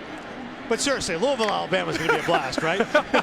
Oh, no, it's always, you know what's great about Alabama when it comes to the first game of the year? They've been taking, since Nick Saban has been here, they've been one of those teams that's willing to play that matchup, no matter where it is, whether it's in Atlanta or Arlington, this year in Orlando, and they're willing to play heavyweight programs. I mean, over the years, think about who they have matched up with. And I know Louisville does not have the quarterback play in Lamar Jackson, but Bobby Petrino recruits well. They're athletic. It'll be fun to see Alabama. It's better to see Alabama in a game like that than against a 1AA opponent in that first game of the year. It's great for Alabama, but if I'm Louisville, I'm a little nervous. And you mentioned Lamar Jackson being gone, another very talented quarterback we probably don't talk about enough as far as NFL draft is concerned. There's no doubt that Bobby Petrino will have someone playing quarterback that is a talented guy, but he won't have the experience, he won't have the explosiveness out of Lamar Jackson. You're going against an Alabama team that is going to be nasty up front. And you got to think with an entire new secondary that you got to just, Bobby Petrino, known as his offensive guy, yeah, got to come in there and take your chances, right? You got to come in there and attack them through the air, and what the heck? I mean, I like the attitude. That's what I would do. Get the ball out fast is the only recommendation I would say. You absolutely have to get it out fast because you know Alabama is coming, especially with the quarterback that hasn't played. They're going to dial up every blitz, every exotic look they can to confuse a young quarterback. And this is Josh Lupoy's. That's his debut. That is his debut as the Alabama defensive coordinator. Bobby Petrino at Arkansas in the SEC West for many years, very familiar with going up against the schemes of Nick Saban. So it'll be a good matchup week 1. It's always fun. Look forward to that September 1st. There's Jalen Hurts over the middle, completing to Henry Ruggs. This just in, newfound appreciation for Holly Rowe and all the sideline reporters who stand. Lower back injuries. Lower back. I need a good stretch. Okay, guys. Carry Herbstreit We don't stand down here though. We run laps. So 6 miles a game is what my average is. I'm impressed, Holly. Holly's getting it done. But more important, I want to talk about the defensive front because they're impressing me today. So number 99, Raekwon Davis, he is going to be a bell cow. 6'7", 306 pounds. He's been super active today. He's better inside, and he is just a massive guy that's hard to move, holding that point of attack there, getting after the quarterback, pushing that pocket back. But I also love Isaiah Buggs, number 49. He is somebody that's going to figure in much more heavily next season than maybe he even did last year. He started 13 games in his first year after transferring from junior college. He's lost over 10% body fat, according to Scott Cochran, so he's getting in better and better shape. But I'm loving this defensive front so far today. What do you guys think? Yeah, absolutely. A lot of those guys played last year and only getting bigger and faster. Holly not only stands down here for the entire game, she also has about a 5-pound dumbbell worth of notes she's holding, so she gets bonus points for being able to. My bicep is good. My bicep is pretty good. She'll do a standing shoulder press. Like holding the dumbbell over there. Galloway, this is like we're in studio. We're just officially off the wheels, and we still got another quarter to go. 14-9, Crimson leads the white. We're having more fun after this.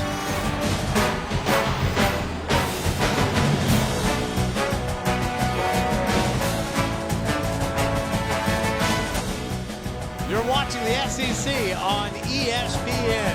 It's Alabama spring football here on ESPN. Holly Rowe, Kirk Herbstreit, Joey Galloway. I'm Adnan Burr. Crimson's leading the white team 14-9, but Jalen Hurts so far. Herbie, Joey, what'd you guys see in that third quarter? Much improved, didn't he? Yeah, made some plays. Honestly, you would like to see him finish off the last drive and get the team in the end zone, but made some plays look more comfortable. Still waiting to see the down the field throws. A lot of them are shorter throws so far. We know he can do it. We know he's talented. Still want to see the white offense open it up and take those shots downfield. Yeah, but I think the one adjustment that Dan Enos made, who's quarterback coach calling the plays for the white team, I think he's doing a better job of putting him in a position to be more successful. He's more decisive, getting the ball out a little bit quicker. But now you got to execute in the red zone. This is big for coaches. It's one thing to move the ball down. Now you got to come up with a touchdown. You don't want to settle for field goals down here. Damian Harris with an 8-yard run there. Keep in mind, guys, we're focused a lot on Jalen Hurts, but this is good against good. This is when the white team has the ball and the Crimson is on defense. It's the one unit for the offense against the one unit from the defense. So that offensive line, they got their hands full with that defensive line that Holly was talking about just a minute ago. And if you're Jalen Hurts, that's what you want. You want to go against the ones. Yeah. You want to show your best against whatever the defense is going to throw at you. And again, we're in that red zone area. Being able to get there another time in this half has to find a way to get this offense into the end zone. Now, the defensive ranks the last 3 years, it's been ridiculous. When it comes to points allowed in the FBS, 2015, they were third. The last 2 years, number 1. Also top 3 in the FBS in total defense. And as you guys said, there's questions with the secondary, but maybe they'll have more of a pass rush this year. Yeah. And the front seven will be really good. There's Hurts going to the end zone. Oh. Off the hands of Devontae Smith. It looked like in person, it looked like he gave up on the route and maybe surprised all of a sudden he accelerated there at the end to try to adjust to the ball. He's got to stay on his route there to give Jalen a chance to be able to execute there. I want to go back real quick to what you said about the defense, because I always brag about how they always have one or two guys are their guys. And Joey talked about that earlier. I was over on the sideline with Rashaan Evans before the game, Reggie Ragland. They've always had those enforcers and alphas in the middle that are the leaders of this defense. And with all those defensive numbers, they got some great defensive linemen, but they're gonna need the linebackers, Mack Wilson, to be able to step up and become that guy. Dylan Moses is going to have to become that guy. And I think those two guys, especially as far as intangibles to this defense, are going to have to be able to become the guys. The baton has kind of been handed to them now that Rashaan Evans, Reuben Foster the year before that left. It's their turn. It's their turn to become those guys. And how valuable was the time when they were down in linebacker? Some of those young guys had to play. Yeah, and you talk about experience and guys that have done it and handing down the baton to guys that have been on the field and made plays. Talk about Mack Wilson and what he did at the end of the season. That's when you hand a guy a baton. You see him make some plays out on the field late in seasons and big games, and you know that guy's ready to lead your defense. Yeah, Wilson had that critical interception, Joey, against Clemson. And then in the national title game, 12 tackles. Another field goal from Belovis. He's 4 of 5. The white team needs to get a touchdown, but they're only down by 2. Back with more for this.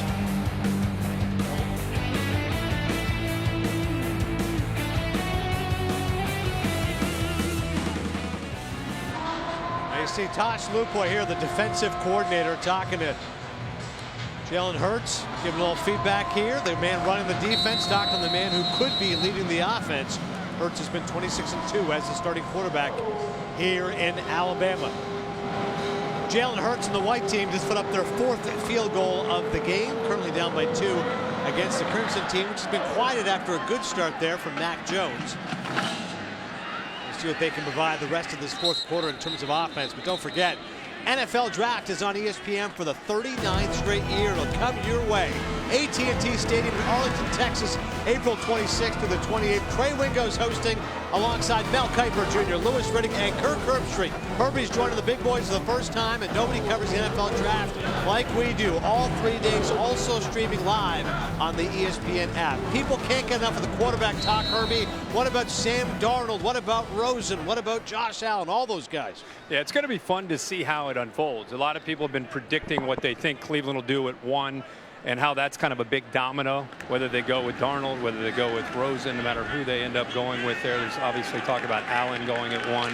But based on what they do, you're going to find other teams are going to have to be able to make a decision. If people are going to move up, or the teams that are sitting there right now at 2 and 3 are going to go ahead and make their pick. So it's one thing to try to predict what you think is going to happen, but at the end of the day, Roger Goodell steps up to that podium and says the Browns are on the clock, and they got to make a pick, and then the rest of the NFL respond to it. It's going to be a fun couple days down in Arlington. Joy will be there as well, part of our NFL coverage. You see Mac Jones this time dropping back. Briefly, Kyle Edwards, by the way, was in there for a couple snaps at quarterback, but Mac Jones is back in there. And then I want to see the promo sheet. Somehow the ESPN2 promo sheet isn't quite as exciting as the ESPN1 promo sheet. We keep getting the brush off like, oh, by the way, those guys will be down there too. Is there a promo sheet anywhere in the building for the ESPN2 broadcast? There is no promo sheet. I'm giving you a verbal mention just to support you. You know what it's like in studio. We take what we get. You're absolutely right. That's what it's like. The promo goes to the ESPN1 and Herb Street guys, and then us ESPN2 studio guys. And oh, by the way, come on down, guys. No, I have nothing to do with it. It's Mel and the boys. It's Mel. It's all about Mel. Mel and the boys. Joey, we'll start hyping up college football final right now. We'll get the word out. Exactly. 3 a.m. catch college football final. You get home honestly at 3 a.m. every Saturday. What? If I'm lucky, we get back by 3 a.m. No way. Love of the game, Herbie. Love of the game.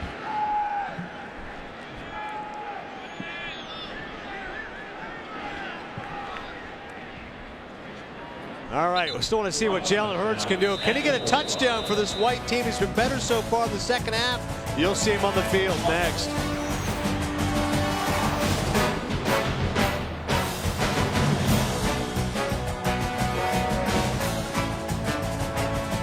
Kirby Smart.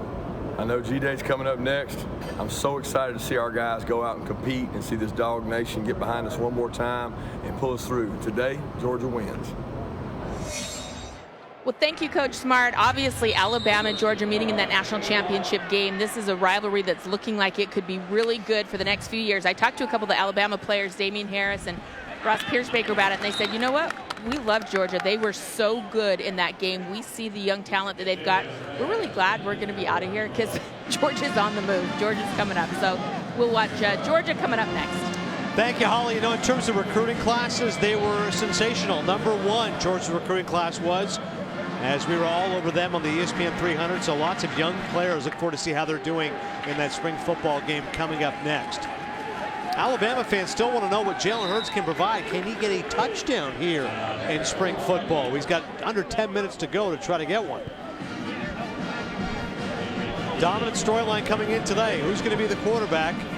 And right now, if you're a Tua Tagovailoa fan, you like the fact that he, at least on paper, is the guy for a lot of fans here. You know, we've got 74,732 fans here. Think about that. For spring football, almost 75,000. And if you believe the way the wind is blowing with them, they want to see Tua under center. And Jalen Hurts so far today, guys, underwhelming. What's one thing to add, just standing over here on the Crimson sideline, it 9:18 to go, and it's starting to get serious. Yeah. And it's funny that it doesn't sound like very much other than pride, but also they're yelling about having steak versus pork and beans. They're like, we're having that steak, we're having that steak. So this is a 2-point game. And I know no one's on the edge of their seat, but for the players, there's a lot of pride on the line down here, too. Yeah, look at Nick Saban's face, that intensity. He's taking this seriously. There's no doubt about it.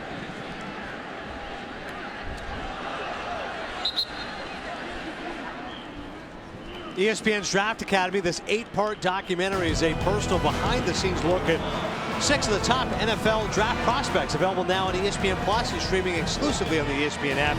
Start your free trial on ESPN Plus today. Players featured including Sam Darnold, Josh Allen, Minkah Fitzpatrick, Shaq Griffin, Equanimous St. Brown, and Kyle Allen. Draft Academy, ESPN Plus.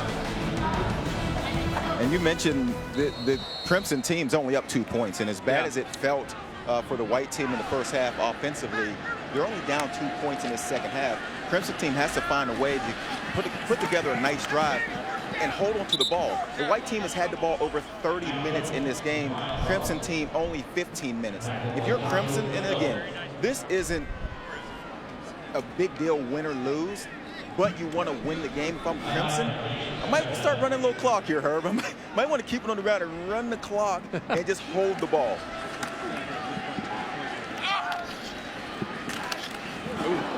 Head over heels there. Brian Robinson goes. Thankfully, no worse for wear.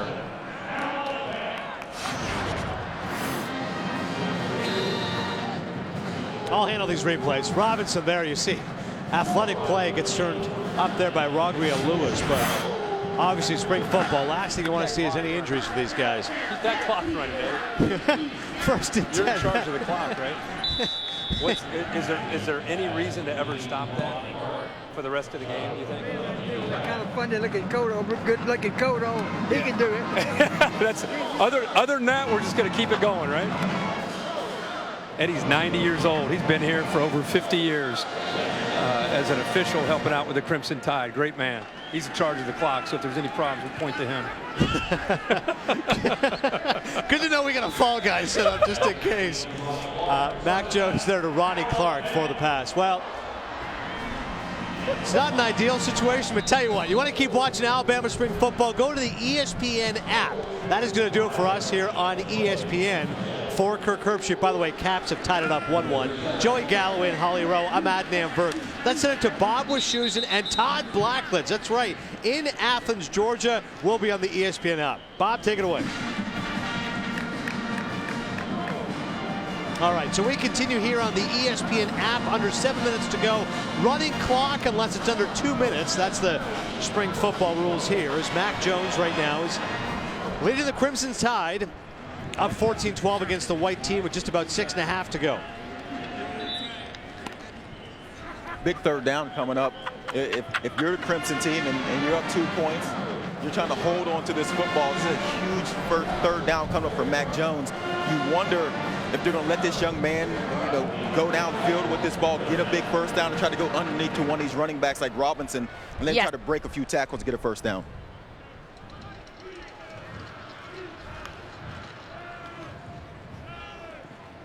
Jones on 3rd and 8. Buys time. Can he get there? No, not quite. Holly? Well, guys, I've really been standing right behind Tosh Lupoy, the new defensive coordinator for Alabama. He's been here for 3 years, but, he has had his eyes set on becoming a Division I defensive coordinator and then head coach. He's got lofty goals, and he's been preparing himself for this moment. He's been calling plays on his headset for the scrimmages and practices leading up to this moment. He said even when he was an assistant coach, sometimes, he would practice like, hey, what's the play call going to be, and really try to get ready for this moment. So I'm going to just tell you, he's had a really good presence over here. The guys listen to him. He's a young, energetic, athletic guy over here, really running the sideline. I've been impressed with what I've seen so far. A young man who knows he wanted to do this for a while, Holly, and clearly now has the big ticket. We know how involved Nick Saban is with his defense, but Tosh Lupoy not going to shrink from that responsibility. And as you mentioned, he's been part of the staff. He's known the players well, and maybe he'll have more of a pass rush this year from his defense, and they're hoping the secondary can follow suit.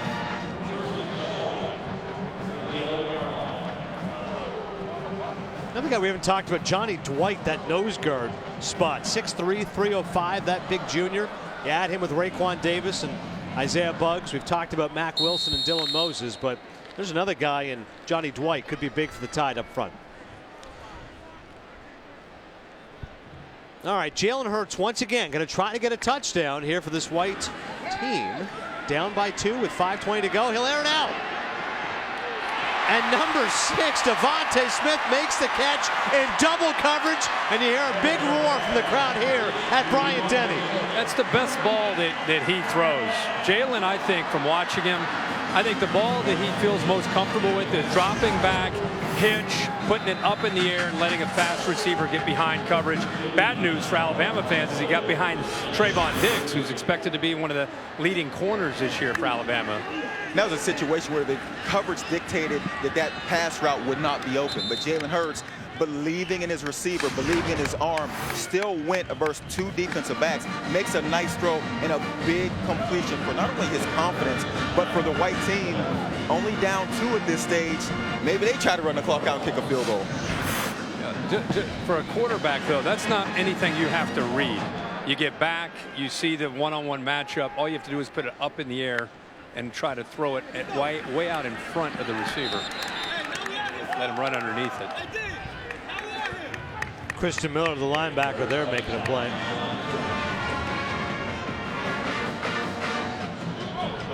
He's put on about, I think I talked to him yesterday. He said he's put up in 245. I think he played last year a little over 230.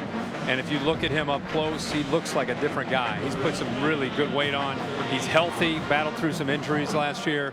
They feel like he can really, along with 24 Lewis on one side, they feel that Miller has a chance to really get after that quarterback this year for the Tide. Hurts with plenty of time steps up. You see the catch over the middle made to Irv Smith, the tight end. Okay, now we got a 2-point game. Here we go. A little pressure here late in the game. Yeah, 59-yard pass, Devontae Smith there, a nice completion. So Hurts trying to end off with a bang here with 4 minutes to go.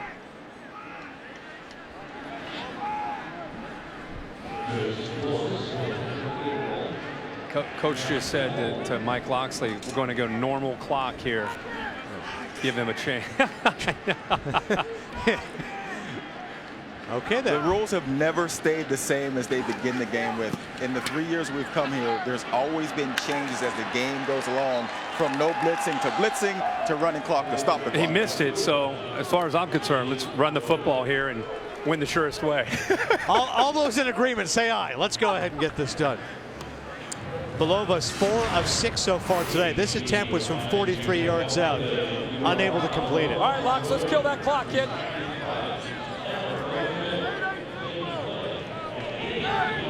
So he misses from 43 and 49 today. Crimson is going to go into Mayday tempo now, Adnan. That's the plan here. Coach, what is Mayday tempo? Fastball. We're going 2 minutes, basically. I like it. All right, I like the attitude. Mac Jones over the middle. Completes that pass to Xavier Marks. We're going tempo here.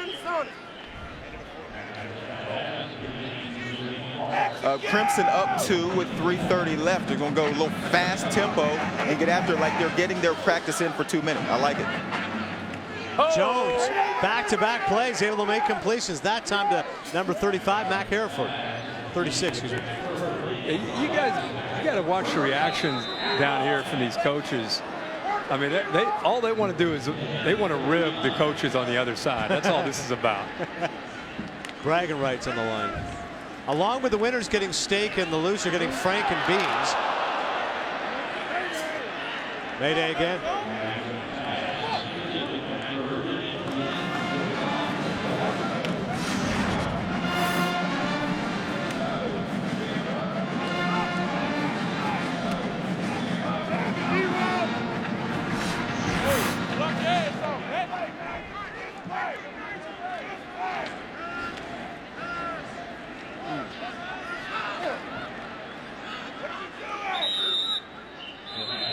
Brian Ray there making the play on the defense.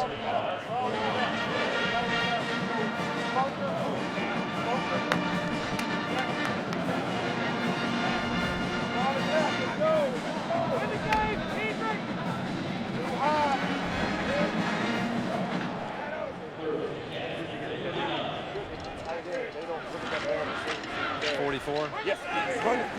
Run the win. Oh! Brian Robinson there with the catch. The big fella running over that secondary.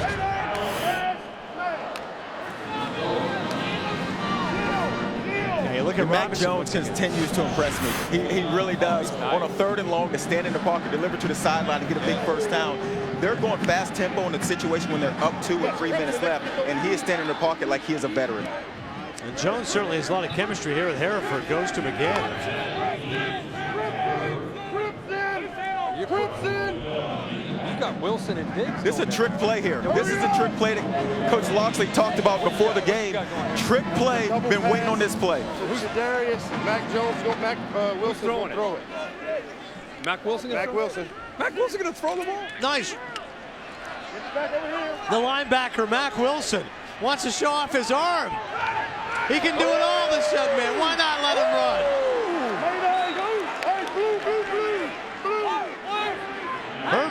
Herbie's Everybody's reaction the same as the fans. Wait, Matt Wilson's going to throw Not sure it? that's how they drew it up. That's not what Coach Loxley told me was going to happen on that play. Yeah.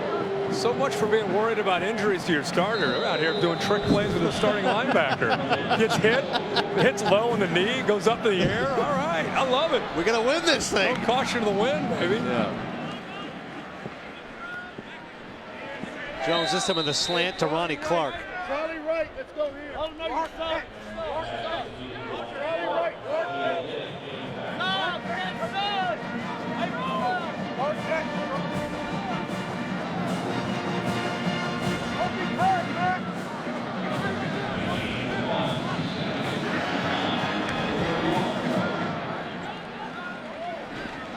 Oh, Ronnie Clark out of the backfield.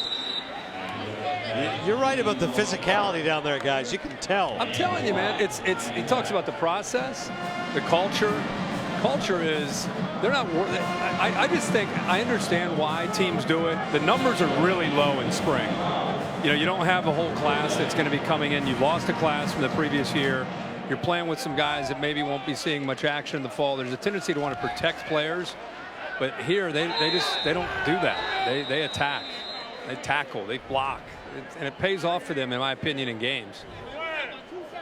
It's just a mentality. It's a physical mentality. White. Their first timeout. Well, as they take a timeout here, you're talking about that mentality.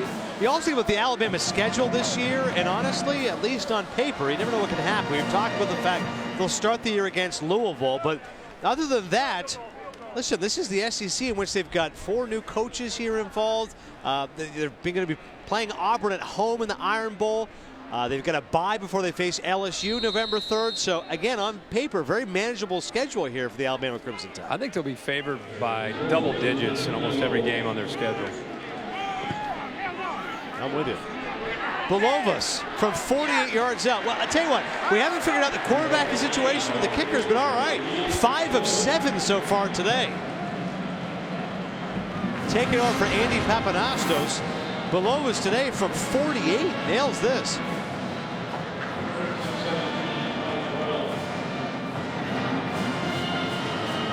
That's good news. That's a much maligned aspect of the Crimson Tide, that school that's won 5 national championships in 9 years. Tough to quibble with, but if the kicking game gets improved, that's always a positive sign. The freshman out of Mandeville, Louisiana.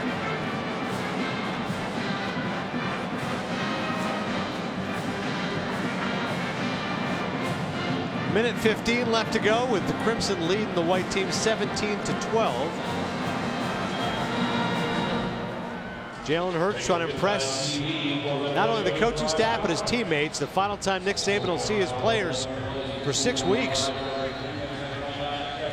Enjoy the break and then come back strong. The numbers on Mac Jones, by the way, who impressed Joey: 22 of 34 for 243, 1 touchdown and 1 interception.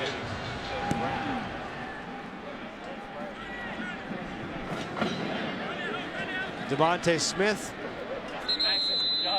receiving.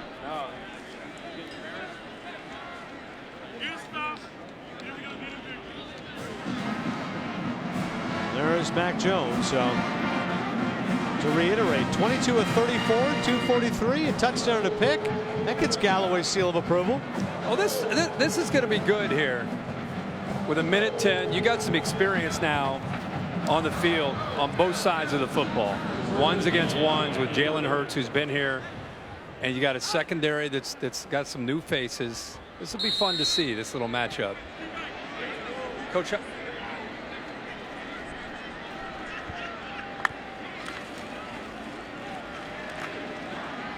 Hurts, one last gasp, immediately feels pressure and takes off using his legs. We've seen it so many times.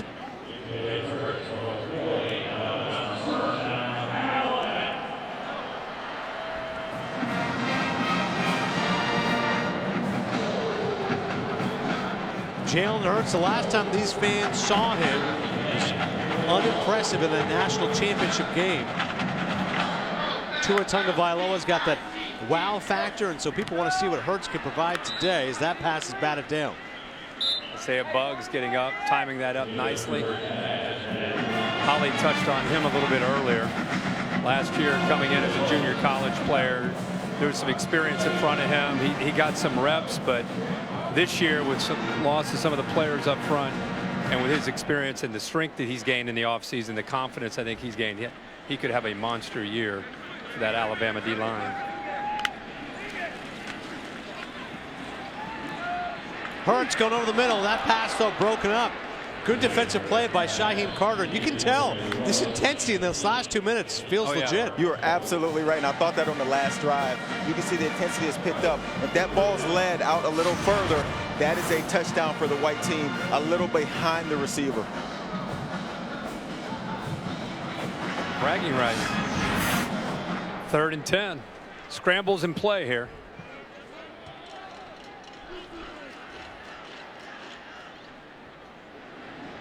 Third and 10. What will Jalen Hurts provide? Immediately passes, but that's not going to be nearly enough for a first down, as the pass completed by Irv Smith. They have 1 timeout left.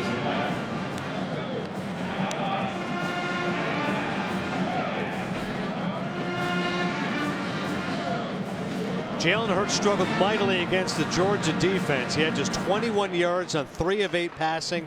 His lone highlight was that 31-yard run because the offense needed a spark. Although when we asked Nick Saban about it, said, how did Jalen respond to being benched? He said, I wouldn't say he was benched. I would say we needed a change of pace and we took him out of the game. Semantics aside how you phrase it, there's no doubt Hurts wanted to play well today. And obviously, as we've mentioned, that championship game, he has a lot to prove to some. And that's a great way to spin it if you're a coach. Honestly, to your team, you would spin it, you know, he wasn't benched. But inside of a locker room, inside of a huddle, that is the way it's received by players. As your quarterback was benched in that situation, you go on to win, you find success because of the struggles. And Kirk, you talked about it in the game before against Clemson, there were struggles. And then through the first half against Georgia, there were struggles. So we understand where Coach says you weren't benched, but inside of a locker room, it is played as bench amongst players. 4th and 5.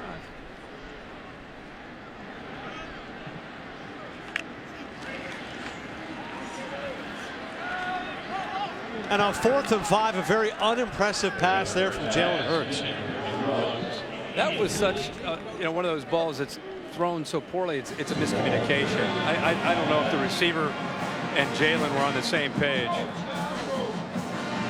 But honestly, if you're an Alabama fan, you're a Jalen Hurts advocate, you're hoping he'd end this one with a bang.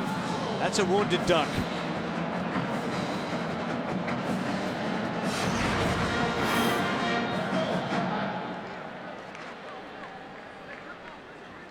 As Herbie said, a miscommunication. That ball so erratic. And that'll be it for Jalen Hurts.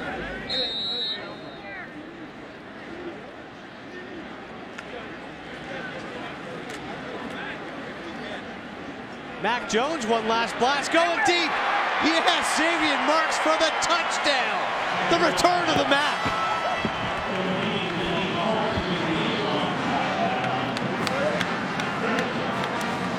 46-yard touchdown was on the mark to Marks.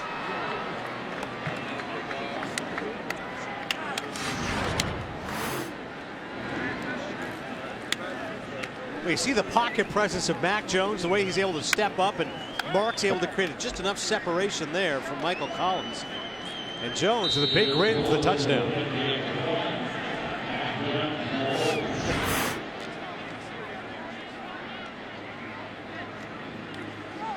And with the extra point, Crimson doubling up the white team 24-12. We've got just 33 seconds left here in T-Town. Well, Mac Jones, 23 of 35, 289, 2 touchdowns, 1 interception, and he made a believer of Joey Galloway. Throw all conventional thinking out the window in the spring game. Kill the clock. No. They're doing 2-minute drill with a 2-point lead. They're going deep with a 5-point lead. No doubt, Herbie. We came to see Jalen and Tua, and instead Tua didn't play due to injury, and Jalen was unimpressive, and Mac Jones looked good. You play quarterback in high school?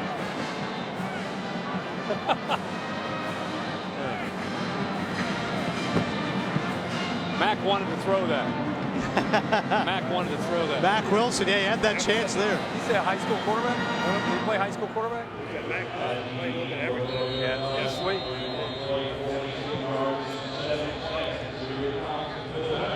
I just guess you can't kill the clock for us. I mean, we're really hoping you got the lead, no timeouts, take a knee. No, you're going deep. He has to. I mean, you got to go. You got to go Mayday tempo with 4 minutes left. He makes you I got you. Up or down. I got you. Up or down. Appreciate Herbie lobbying Coach Loxley there, but just about 29 seconds left here on the ESPN app. Hope you're enjoying A-Day from Brian Denny. The numbers for Jalen Hurts, 18 of 35 for 181 passing, 15 carries, 33 yards rushing. If you're looking for positives, 12 of 21 for 149 in the second half. But overall, guys, if you felt coming in Jalen Hurts had to prove more as a passer, 18 of 35 is uninspiring. It is, but we got to realize this is just the spring game, and we have not seen the practices leading up. We've not seen the entire body of work in the spring. If you just take this game alone, you don't feel great about what you saw today, but we don't know what this coaching staff has seen. Coach Loxley told us he has improved. It just didn't show up today, and sometimes that happens.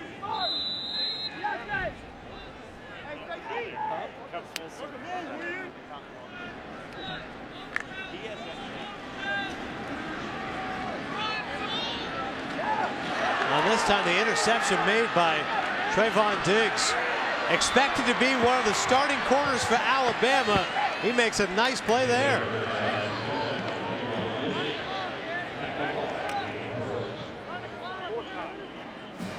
So an Alabama secondary that's missing its top 6 players from last year.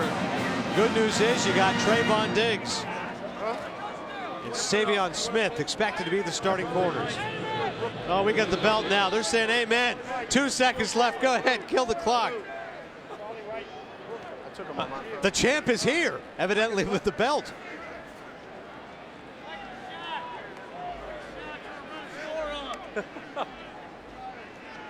He's taking his belt and he's going home.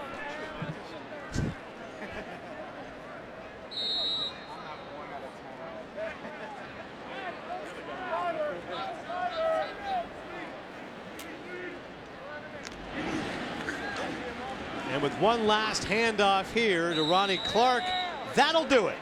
Alabama spring football is in the books as the Crimson team beats the white team 24-12 is the final. Mac Jones looked awfully good for the triumphant team. Jalen Hurts better in the second half, but wasn't great overall. Let's go down to Holly Rowe. Well, Coach, you're standing right behind every play, both sides. What was it that you observed the most today? Well, you know, we struggled a little bit in pass protection. We had too many pressures because we really only had 4 guys rushing most of the time. So, you know, sometimes the quarterbacks couldn't operate as well as we'd like. But, you know, there's a lot of good things happened out here today. They made some explosive plays. I think the players will learn a lot from, you know, the experience that they had today. And hopefully we can get off some of these guys that are injured back, and I think that'll help the depth of our team. Your first team defense did a really nice job. What jumped out to you about them? Well, that group is, you know, we got a lot of new faces over there, but they're all guys that have played some, so they've got some experience. It's not like they've never played in games. So I was encouraged by that, but they made a lot of progress all spring, and that's been a good thing for us. The big thing on defense is adding depth because the second team was not nearly as good as we needed to be. Coach, I know leaving here, people are going to want to blow out this quarterback competition out of proportion. You've seen the whole body of work for the spring. How will you take into account what you saw today? Well, it doesn't matter, really, because one guy is not even out here competing because he's injured. Players shouldn't be penalized because he's injured. You know, we're evaluating, trying to help every player on our team, Jalen, Mac, be better players. So, you know, I was encouraged by some of the things that Mac did today, and Jalen did some good things as well. Thank you, Coach. Thanks for having us here. Thank you. Thank you. We enjoy having you. Thank you so much. Bye-bye. All right, Holly, thank you very much. Coach Nick Saban, 5 national championships over the last 9 seasons. That's why there's such pride here in Alabama. For Kirk Herbstreit, Joey Galloway, and Holly Rowe, this is Adnan Burke. Thanks so much for watching the Alabama spring game. Crimson over the white team 24-12. Good day from Brian Denny.